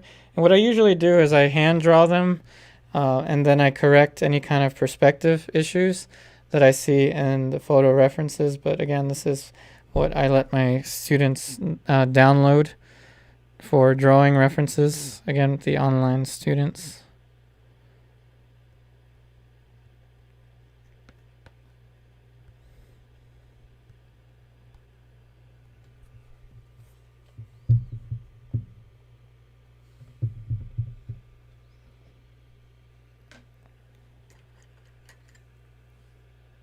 Yep, no problem, Cindy.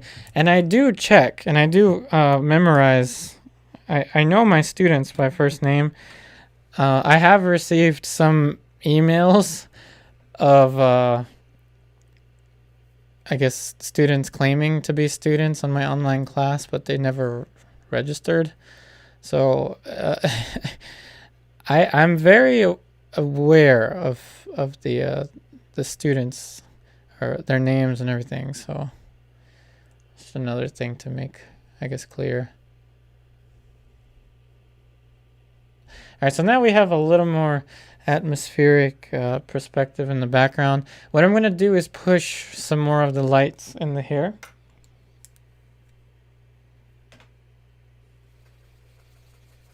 Now, since we're talking about different types of glazing, this is going to be opaque. So usually when you work lighter in your glazing, it's actually better to work more opaque. So it's still a semi-transparent application of oil paint, which is the definition of glazing, but it's a little more opaque. And you really can see the, you'll be able to see the alizarin crimson like extra start to shine.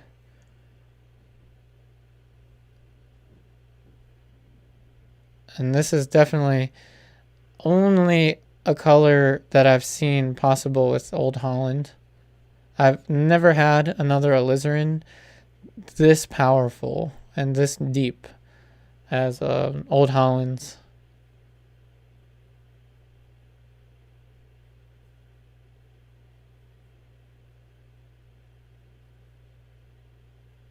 But it's not the highest saturation because I am using the flake white to bring down the saturation a little bit.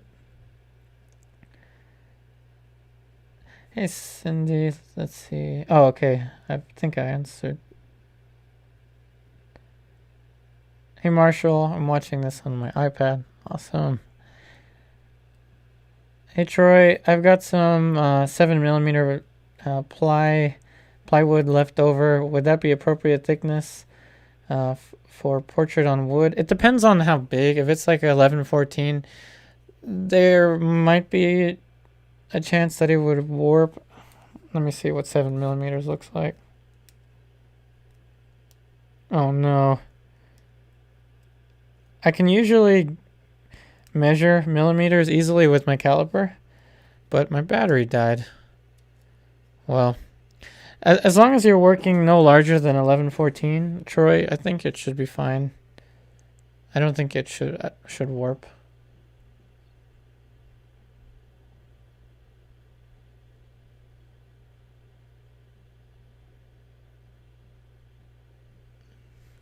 I don't think, yeah, Troy, you should be fine.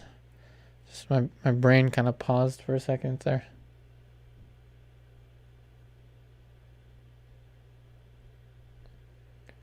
Now we're starting to see the glow, the Alizarin Crimson Lake extra glow in the hair.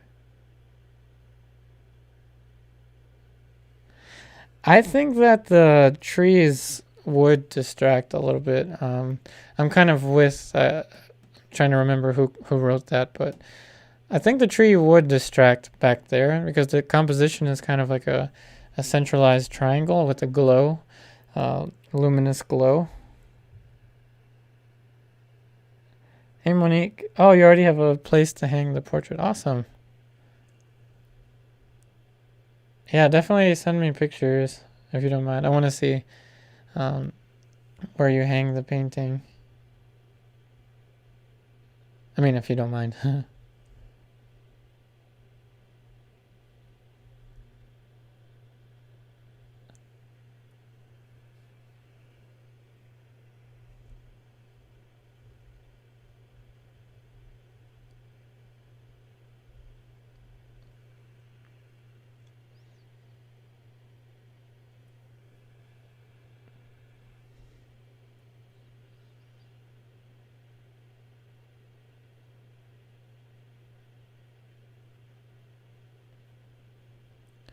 That right there was an example of glazing with alizarin crimson, like extra over top of an area that was lighter. See here? Now I'm dropping it as a glaze slightly darker and more chromatic. So now the luminosity should start to arise. And even more luminous, I think, than the picture.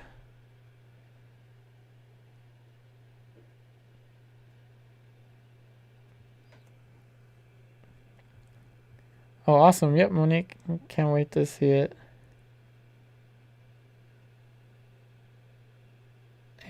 Hey, Marshall. Does she have a nail in the wall? Oh, she already has the nail in the wall.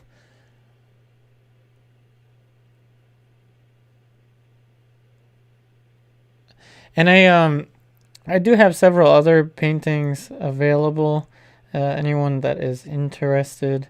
So let's see. I hope that the picture is still here. I actually haven't looked at this since the last stream. Oh, okay, it's still there. The portrait in the top left has already been sold, but the landscape to the top left, the kitty, the rooster, the still lives, everything else is still available on the Etsy shop. It's just I'm going to be running those specials for the paintings as I'm completing them during the streams for the future.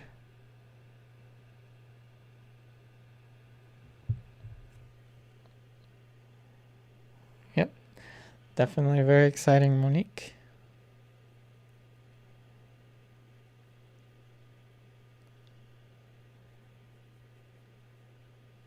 Now clearly I'm pushing the color range, the color variation much further than I'm seeing in the photo reference, and that's one thing I suggest to do, to experiment, especially with photo references, because you can have much stronger of an effect of light in your painting than the picture does, than the photo reference, that is.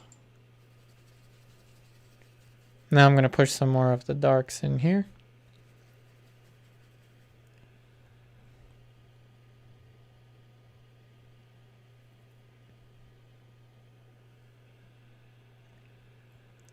Hey Ingrid, you probably will you do more portrait selling like tonight live? Yep, I will. I will do so. And I do want to do those specials because I think it does add to the experience, you know, I find that this is a very rare experience on YouTube. The more I search for it, these kind of conversations and interactions. So we are creating the experience together. That's what I really enjoy about these streams.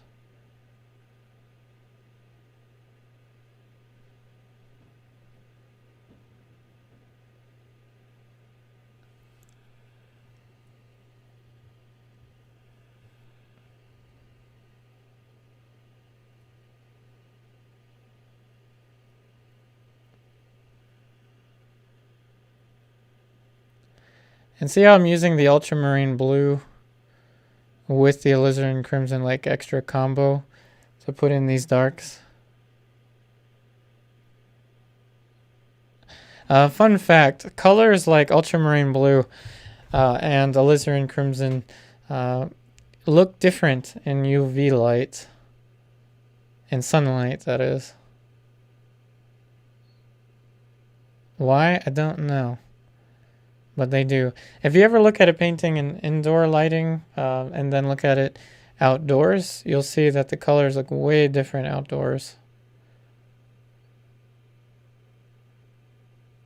But I usually select the indoor LED lights for the photography as opposed to the outdoor.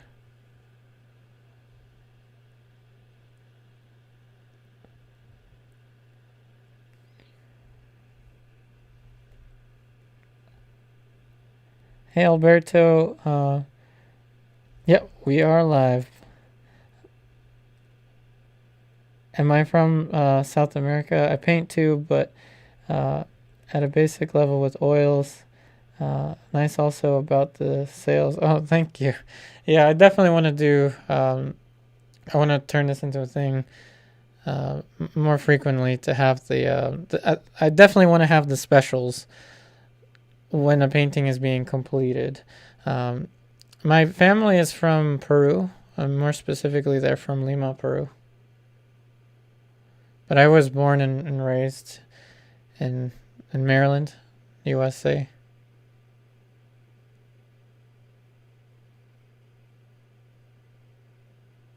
And I only really know Spanish through my grandparents.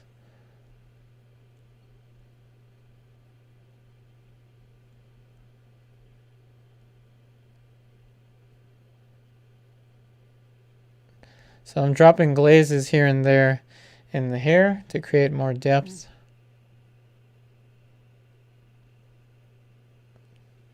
And definitely pushing the realism in the hair as much as I can.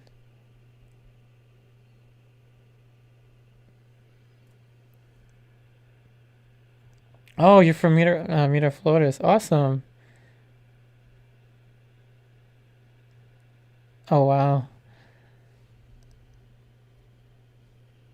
Yeah, I have family in Miraflores. Yeah, I know my pronunciation is really bad. Awesome.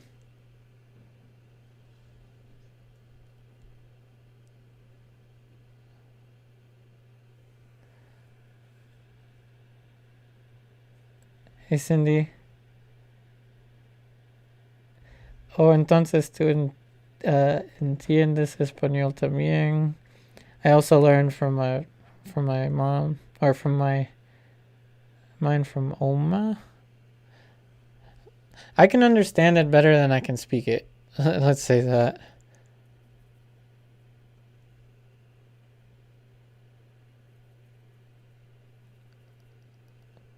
When I try to speak Spanish, I'm like a deer caught in headlights. It's weird because I know the terminology, but I can't speak it. It's like my brain freezes.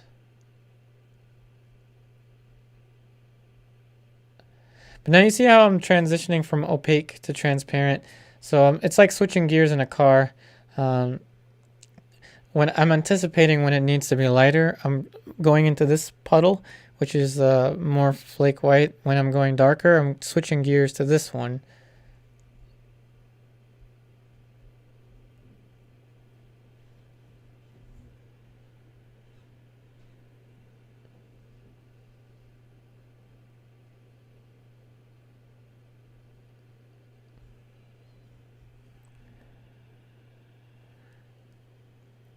Oh wow, Cindy, it's the same for you.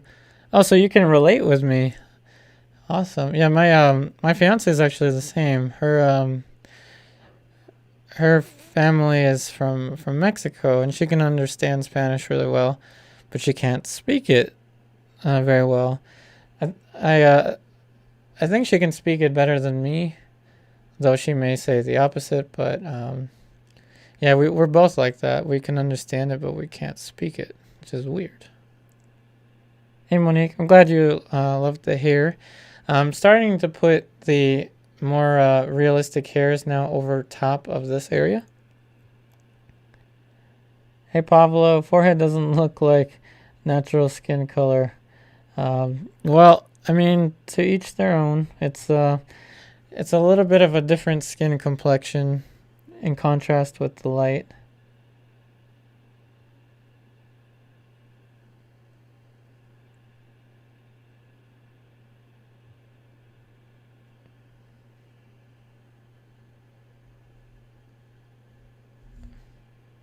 To each their own, my friend. What matters is that Monique likes it.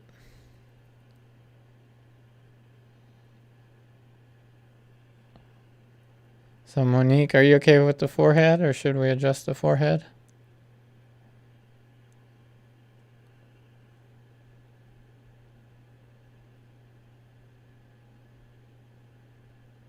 So I'm glazing these individual strands.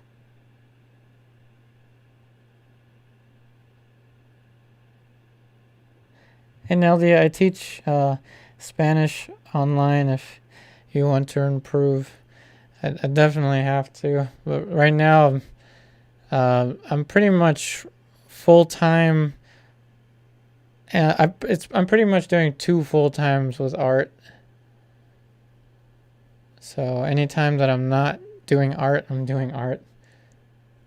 So my time is very sporadic.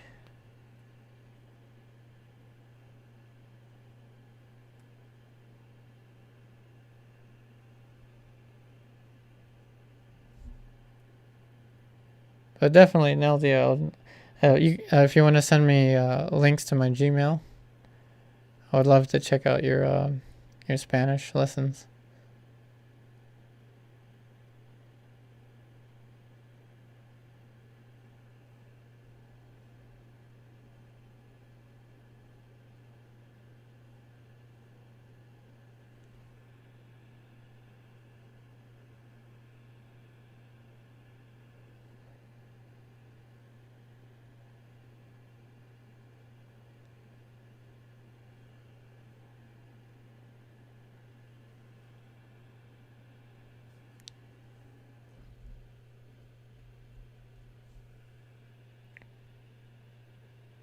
Hey Punch Ham, I really like your username.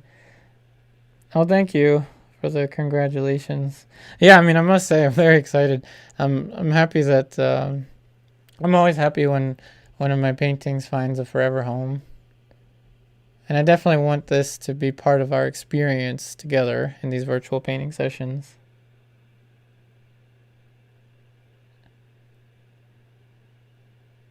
Punch Ham. Wait, you're Mark?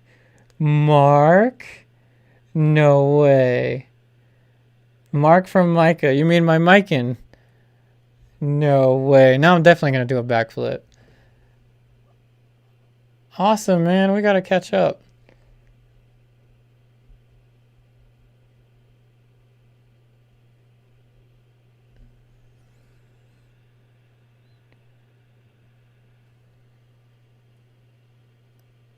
Say hi to everyone for me, Mark.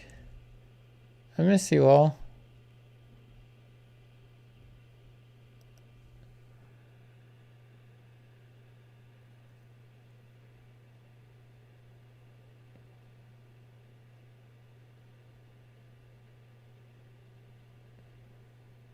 Let's see.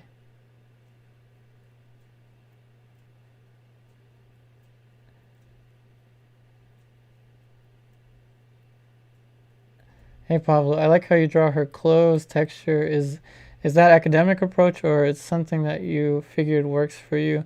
With the clothes, I used, well, this whole process is a mix between alla prima and classical. That's usually how I do it. I teach through the classical approach with my online classes, so it's much more step by step than this, but it's based on beginning with an alla prima type start and then ultimately finishing it with glazes like what we're doing today. But thank you for the question. Hey, Mark, I can't believe it's you. Welcome to the stream, man. So everyone who's wondering what I'm talking about, Mark is one of my very, very close friends from my art school days. And I remember talking with him about doing streams, live streams in the past. And I was always terrified to do it.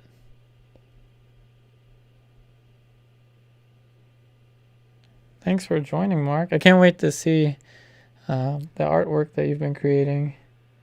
And yep, I'm still in Beltsville, Maryland. Yeah, we definitely gotta catch up.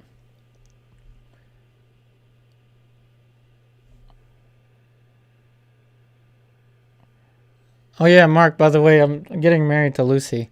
So you and everyone will be getting invites to the wedding.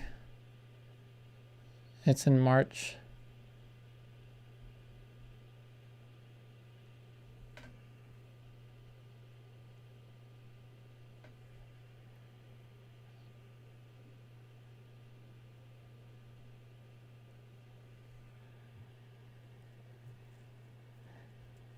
Hey Pablo, I meant a little web of squares on her dress.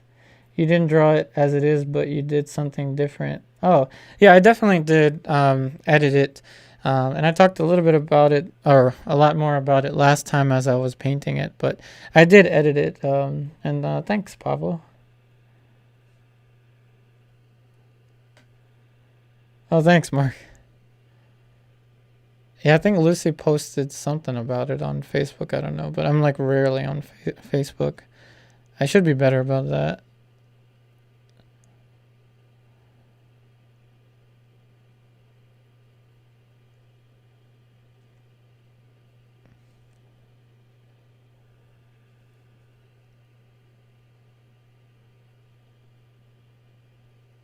Yeah, my friend Mark and I go way back to like the 2010 days, like way, way back. I remember we would do art homework, art assignments together. I was always the crazy art fanatic in our group of friends.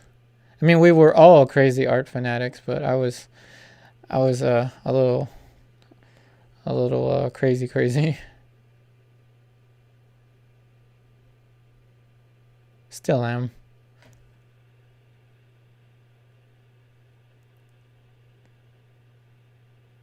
Oh, no problem, Pablo. No worries. Hey, Troy. Imagine if you never started the stream, you probably would never have met. I know, right? I enjoy the community aspect to these live streams. I enjoy being able to communicate with everyone. And again, that's how I run the online classes, the online lessons. So I use the same streaming software, but then the videos are available for all online students.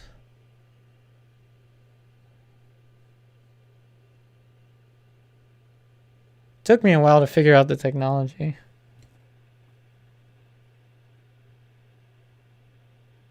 Hey Teresa. Oh no, this is live. But after the stream ends, it will be, you can see it as a pre-recorded video. Is what I mean.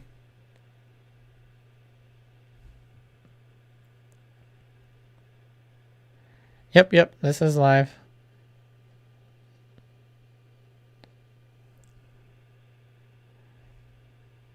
Hey Ingrid. Oh, I'm glad that you love the special. So yeah, I'll be doing specials with the paintings in the last layer. So this was the introduction to it. And again, the paintings will be available first come, first serve.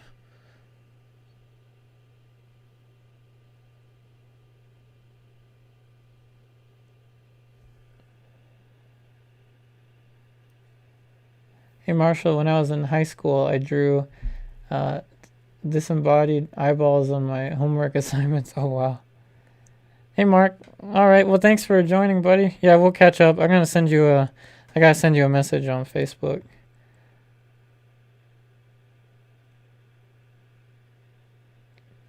Hey Monique. Yep. This is live. We're still live. No worries.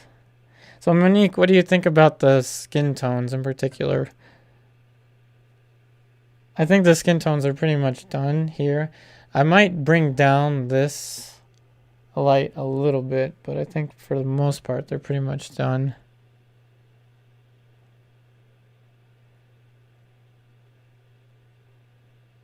Hey Teresa, I wonder how you set up your camera doing a live stream. It is a little complex. This is actually at a 45-degree angle relative to me, so all of you are about 6 feet away.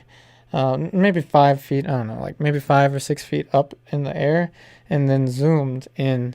The camera is at the same angle as the painting, but for me, this is 45, or sorry, this is 90 degrees for me.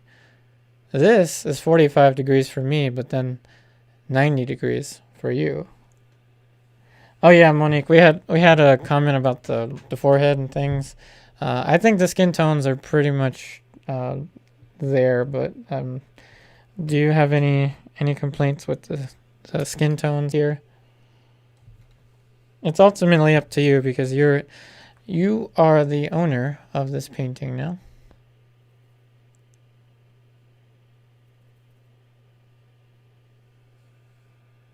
Hey Hudson, apologize, I can't read that.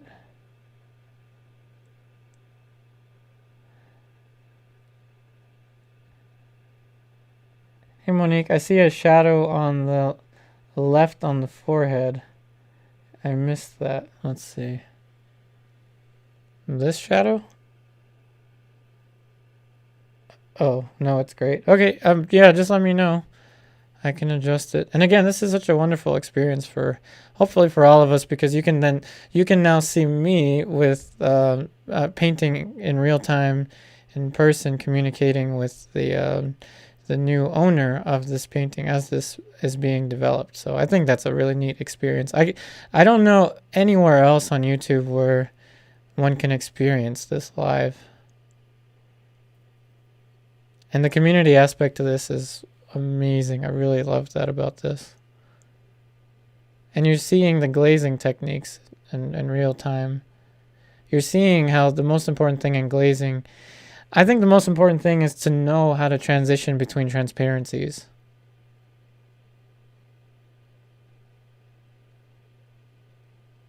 And that's what you're seeing in real time.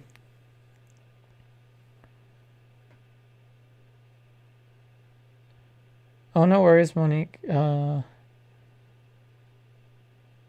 Teresa. Oh, I'm glad that you like the tutorial videos. I hope that the streams will help you out as well. So, Teresa, the new setup, the streaming setup that we have, each one of these streams is about 3 hours or so long. So there's way more that happens now during these streams, and it's interactive.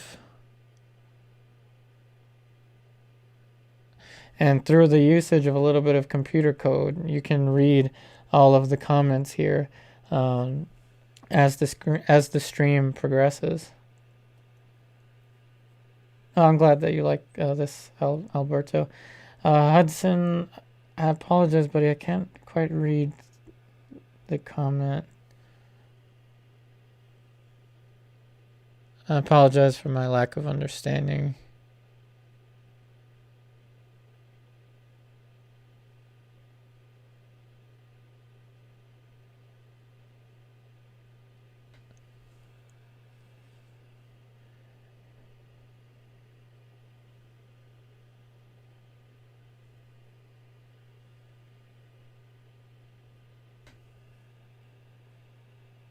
Hey Cindy, never been through this experience before. Sale of the portrait, so excited for you both. So thank you.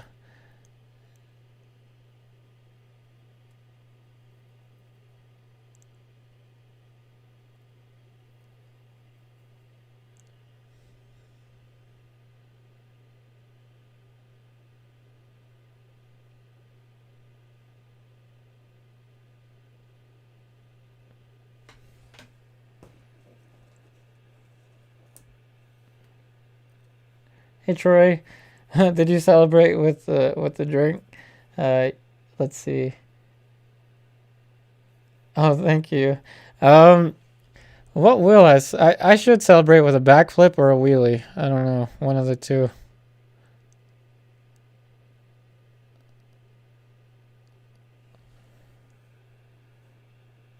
Hey Monique. Oh, you love it as is?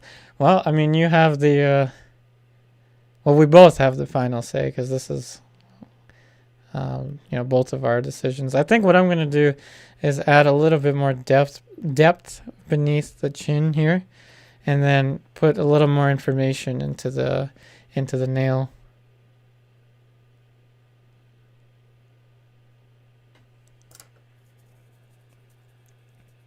Hey Hudson, sorry you can't read my chat now. I love your videos and appreciate the hard work you put into your stream. Oh, thank you, Hudson.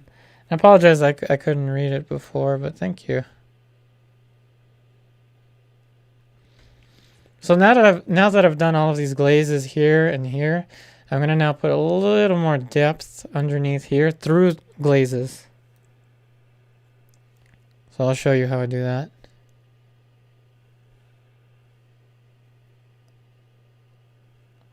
So now that I'm going to be glazing very dark under here, I'm going to use the most amount of medium.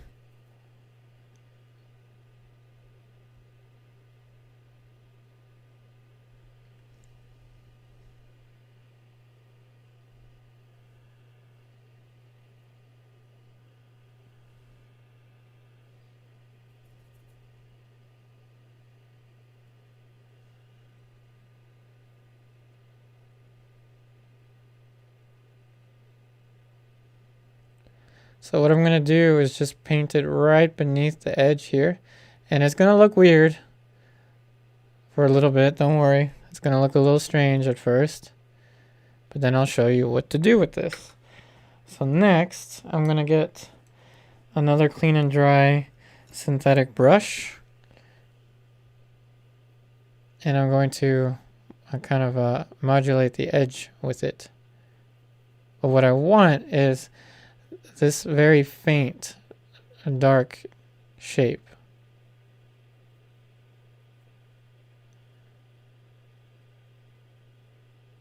And this is another way to glaze. And now you will see much more depth.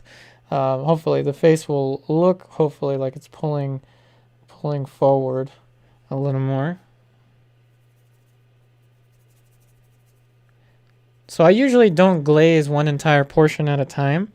But now I'm going to show you, I don't always do it, but when I do, it's usually in an area that is predominantly flat.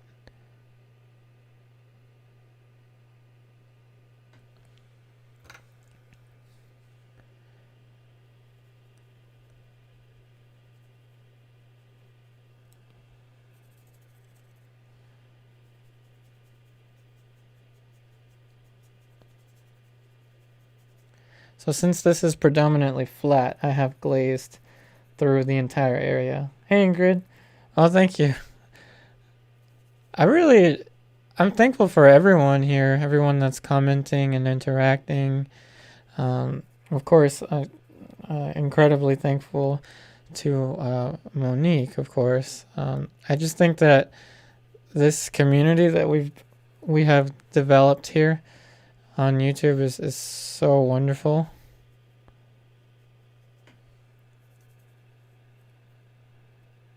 Hey Hudson, do you have any tips on how to choose what paint brands to use?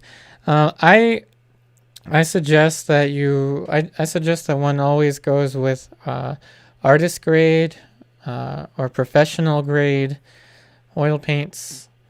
A good go-to that is not that expensive but still pretty decent quality of a brand is Williamsburg handmade oil colors. I highly recommend Williamsburg, but you can also go with the more basic, the Winsor Newtons. You will be fine with Winsor or Newtons. But I always recommend artist grade. And of course, the really high end, like professional grade, would be, Williamsburg and Old Holland and Rublev. These are the professional level, meaning they have a lot of pigmentation, which is how I was able to get this brighter color here. Hey, Cindy. Oh, I'm glad that you find this very relaxing and calming. Hey, M. Kutch, is it okay to mix brands? I have... Oh, yeah. Yeah, you can definitely... I have different brands here. And even with this, with yellow ochre or any of them, you can mix brands. It's perfectly fine.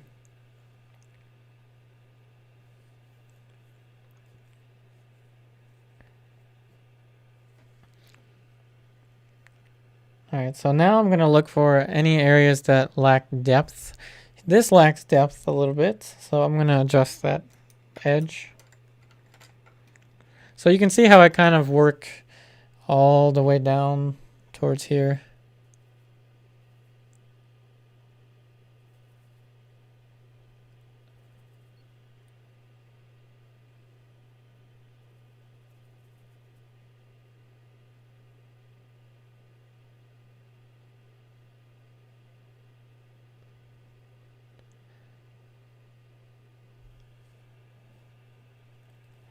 Hey Troy, I have an online class request. Yep.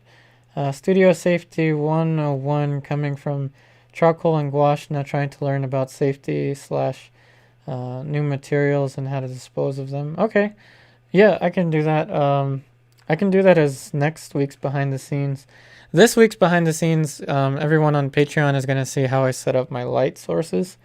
So I am going to take a note here and write it down as soon as I can find my journal or my sketch pad. Studio Safety 101. I have noted it to Troy.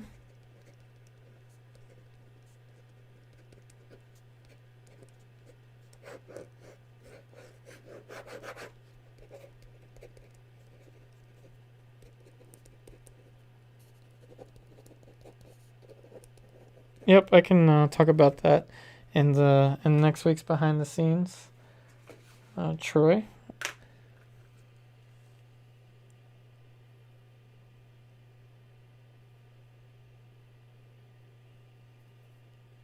And to anyone wondering what behind the scenes are, they are a supplemental video that I make available on Patreon each week.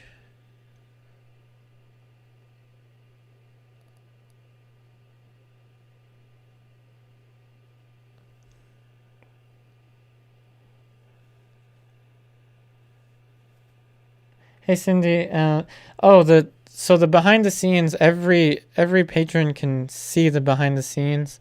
So it's the perk for the $2, but everyone in the tiers above the $2 also gets that video. The online classes start at $10 a month. The $20 tier allows you to watch the classes as they are being filmed. Every morning, Monday, Wednesday, and Saturday. For everyone else in the online, I'll give you an example for like today, for instance. This morning I filmed today's lesson for my online students, and the online students, the patrons in the $20 a month tier, were able to watch it live and ask questions live while the lesson was being filmed. Now, for instance, the rest of the online students will have that video available for them once it's uploaded and processed on YouTube. So right around the time that this stream ends, all online students will have access to that video. So that's just an example.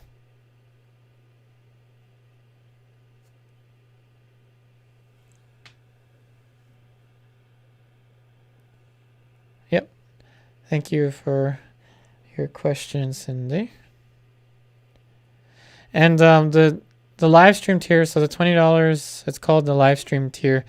The $20 a month is the closest really to one-on-one lessons, because it's only really a few of us.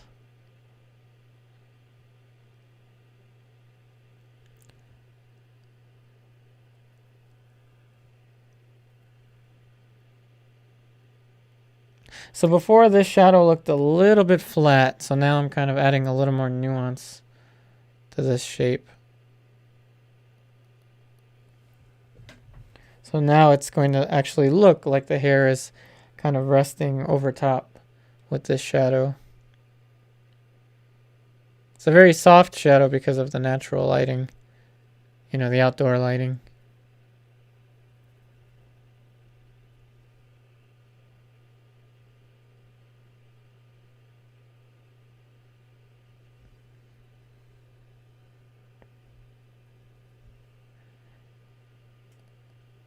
And again, please do us a favor if you do like this stream and you're currently watching and you haven't hit the like button or the thumbs up button, whatever it's called, please leave us a like. That will help others find these videos in the future.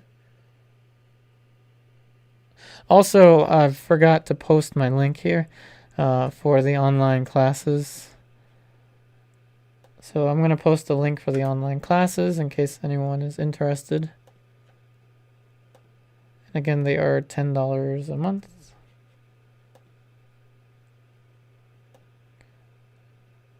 Hopefully YouTube doesn't block me out. Sometimes YouTube blocks me out for posting my class link. I don't know why, but yeah, it did. Hold on a second.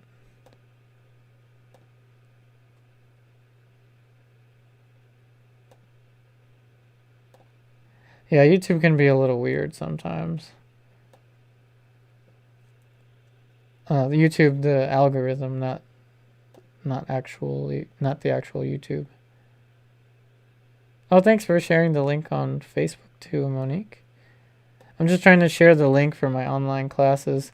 For some reason, whenever I post my link along with the, I don't know, for some reason it blocks me out. I think it's actually blocking me out. Yeah, it's blocking me out. So if you would like to take online classes with me, please look up patreon.com/YouPoweryArtist.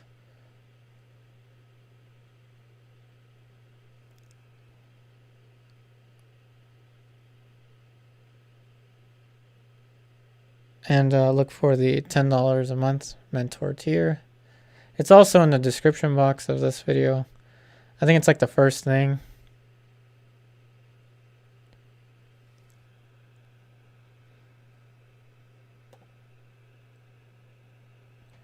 Hey Monique. Oh, I'm glad you liked the shadow underneath the hair. I tried to make it look a little more dimensional by softening this edge, but also adding a little more of the light underneath there.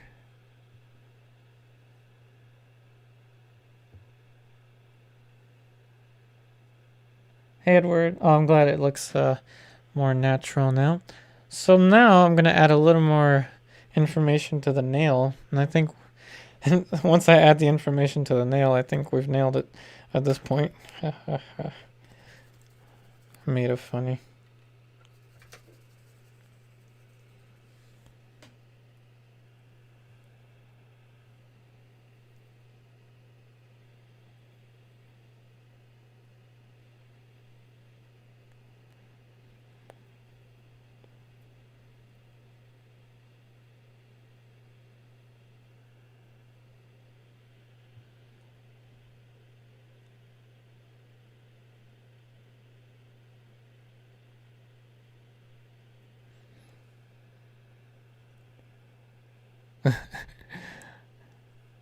Oh, thanks everyone.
I'm glad everyone likes the pun.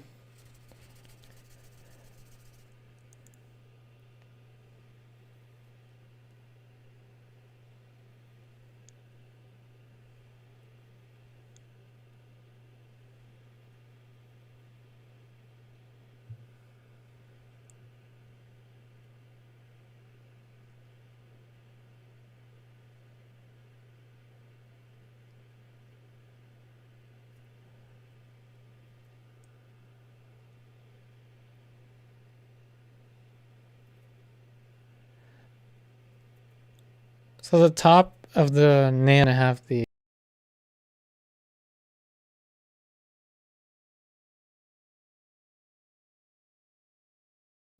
just for a little bit of metallic, a little bit more of a metallic feel, and the rest is just going to be very subtle.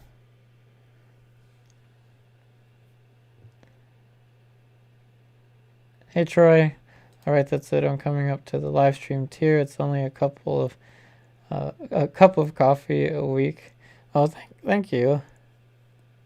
Yeah, definitely would love to have you there, and the filming of the lessons. Of course, since you've seen the lessons after they've been filmed, you know that you can ask questions, as many questions as you like, during the filming of each, and we decided today on Wednesday we would do the practical figure drawing, another practical figure drawing lesson on Wednesday. And I'm going to get into the anatomy of it this time.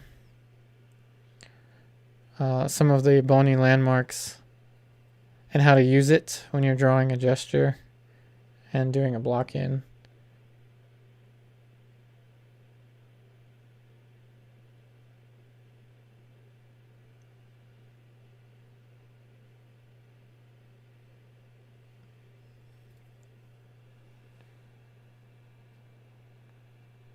Hey Monique, your palette is right next to your painting, correct? Vertically, I mean, just checking. Yep, it is right next to it. I mean, this isn't vertical, this is at a 45. If I were to look at this at a 90 degree, it would be like this. This is 90 degrees for me. This is 45 degrees for me. So I have it angled so that the camera would be all the way up, zoomed in to minimize distortion.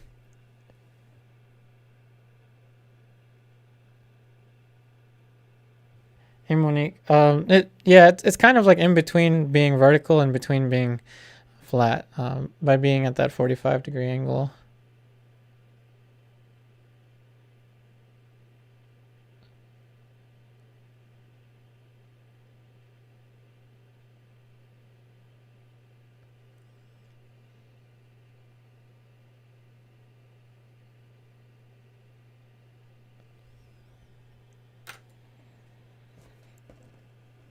Yep, no problem, Monique.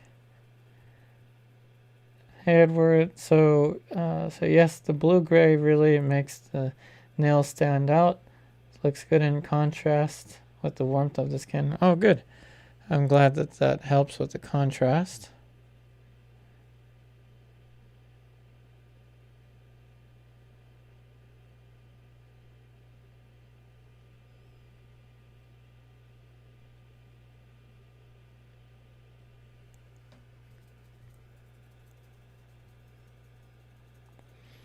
Alright, so now that we have the nail in place there, I think we're pretty much there.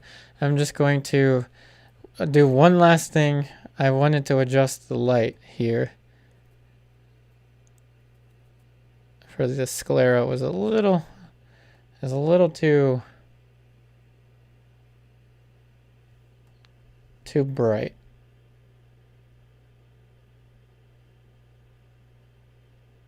There.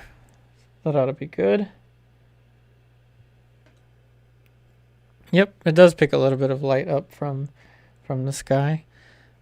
Alright, so I think what's left is to just put the signature.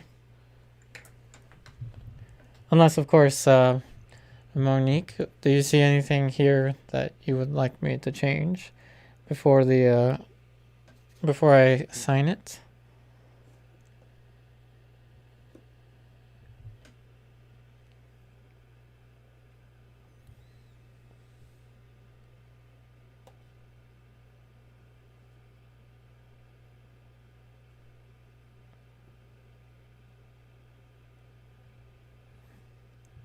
Oh, thanks, Monique. I'm glad that you love it. All right, let's drop the signature.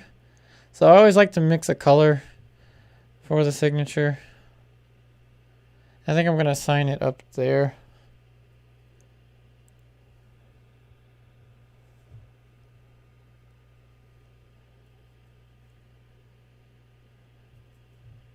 So I'm going to use raw umber, ivory black, pretty much all of the dark colors together. A little bit of Gamsol, thin out the paint.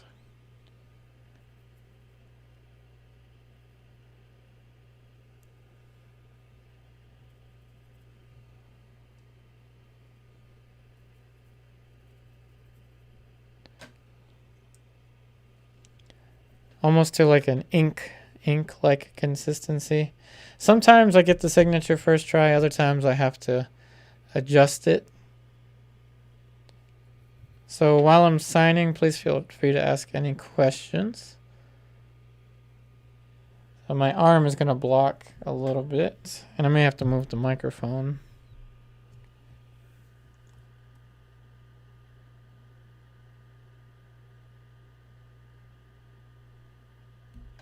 So there's the Y.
That should be about good. So congratulations, Monique, on your new original signed oil painting created by me during 3 public live virtual painting sessions on YouTube. Thanks again so much, Monique, and everyone for viewing and for liking and for commenting and keeping the art conversations going strong. I really appreciate everyone. I'm glad that you like this signature, Monique. Congratulations, Monique. Everyone write a congratulations for the new owner of this oil painting. Yeah, thank you so much, Cindy. Hey, Edward, how do you hang your paintings when they are made on panels? In frames. So I usually give about millimeter to make room for the frame up there. So I'm anticipating that Monique is going to have a frame up here. So that's why I put the signature a little bit below.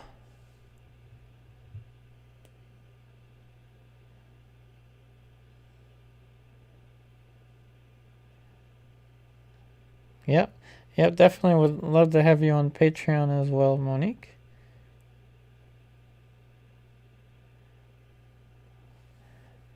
Yep, thanks everyone for the congratulations.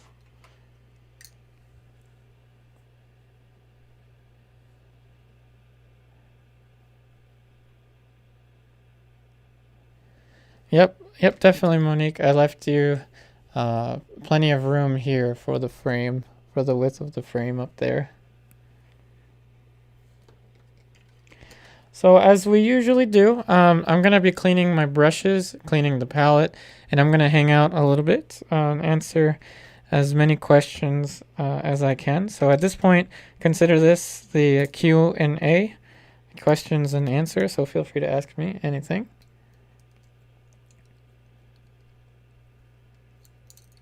Also, I'm going to type out my Gmail again, so if anyone is interested in the online classes but doesn't know if they're correct for them, please send me an email and I can send you a sample lesson. If you're not sure if my classes are right for you, if you're on the fence, I can definitely send you a sample lesson.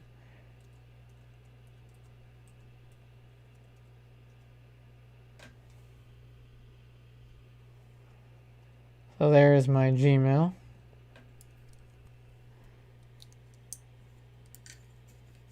And as a sample lesson, I usually send the ending of project 1.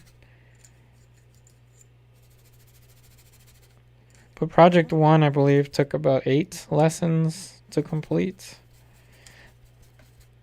Or as of now, you currently have, there's currently 33 of them. So more than 33 hours of instruction and climbing.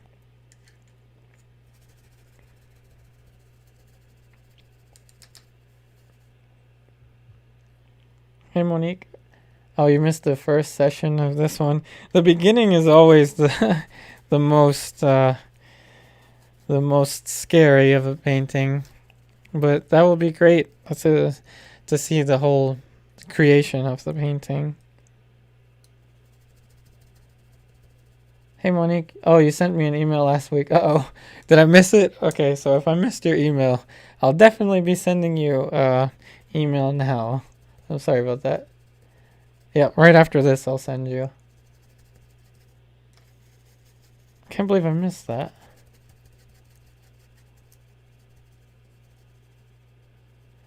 Let's see. Hey, someone's sane. Again, I really like your username. Do you sell prints of your paintings? Question mark. If so, how do you capture the image for print? At the moment, no, I'm not doing prints. I've kind of decided against it a little bit, simply because I like the one-of-a-kindness of original paintings. But maybe in the future, I will create prints. It's just not, I haven't done it just yet. And what I'll do is I'll keep the high definition pictures of each one of the paintings and use the high definition pictures for the prints. But I like the one of a kindness to these paintings.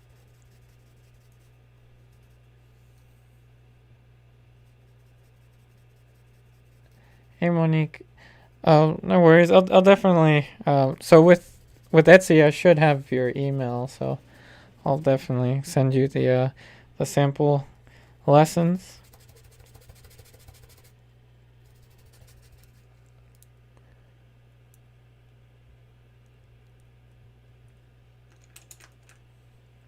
Hey, Ingrid.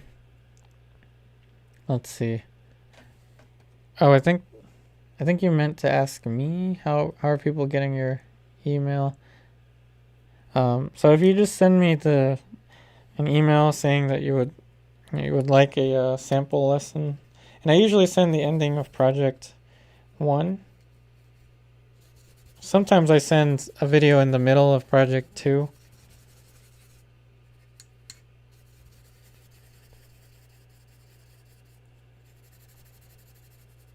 Oh, that was for Monique. Yeah, I would definitely check the spam because I didn't think I missed anyone, but it's possible that I did. Hey, Edward. There are so many places to get frames. I personally look for ready open frames, so frames that have been previously used before, just for my own collection. But others have them custom made. So it really just depends on what you would like to have done. Hey, Alberto, do you use a projector to draw also when painting from photos?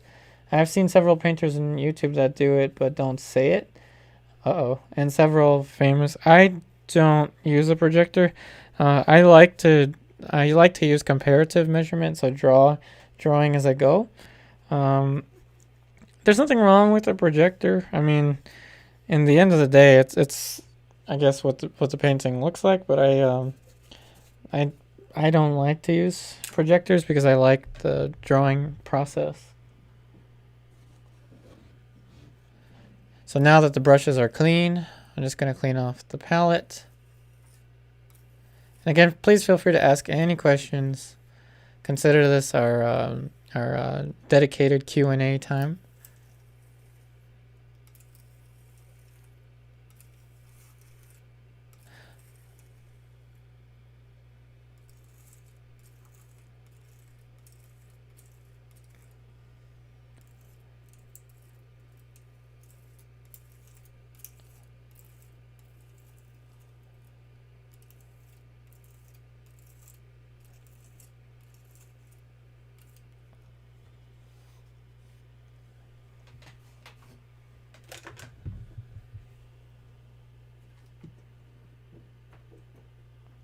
And I hope everyone likes the cleaner gray color that we have for the background for the palette.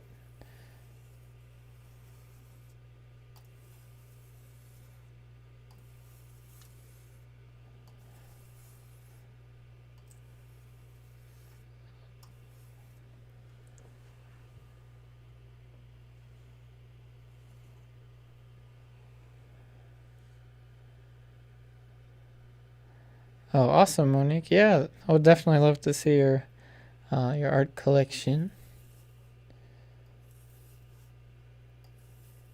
And remember, Monique, with the special, the early purchase special, you will have a bonus study. I will be sending you a bonus study. So it's a painting that will be on a cotton canvas sheet, a sheet of cotton canvas that you can also mount on a panel or just put it in a glass frame as well. So you get to have that as well. I have a couple Sargents, so I'm thinking I will use a Sargent. But again, it's meant to be a surprise, so it will be a surprise.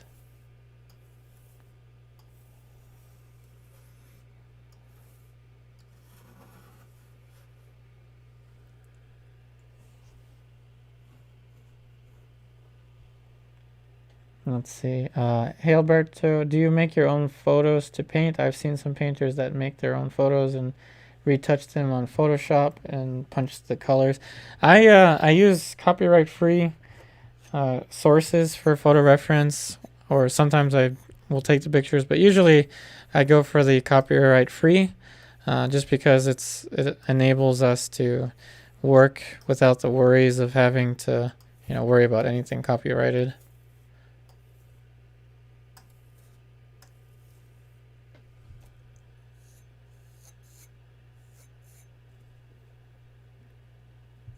Oh, I'm glad you like the gray palette, Monique.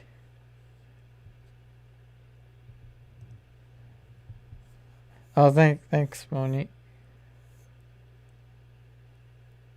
Oh, with the red beard.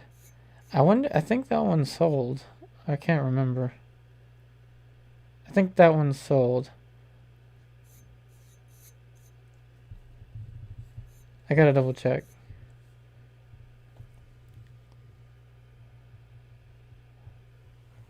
But yeah, so the early purchase special will come with a surprise painting study of my choice.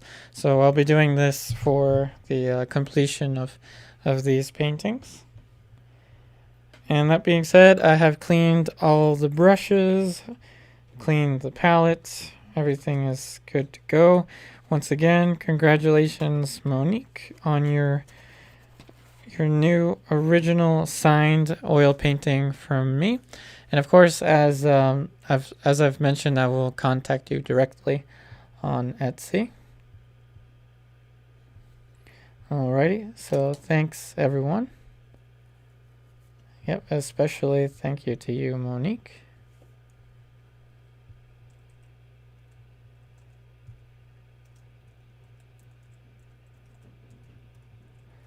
Alright, this is me signing out.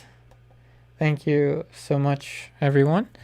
I really hope that these videos help you out. And again, if you really like what you're seeing here, please do me a favor and check out my online classes for $10 a month on Patreon. Just look up patreon.com/upariartist. Thank you so much for joining, everyone. Alberto, Someone Sane, Troy Roberts, and of course, Monique, and everyone. Thank you so much, everyone. I wish you the very best in all of your artwork, and I will see you on the next one.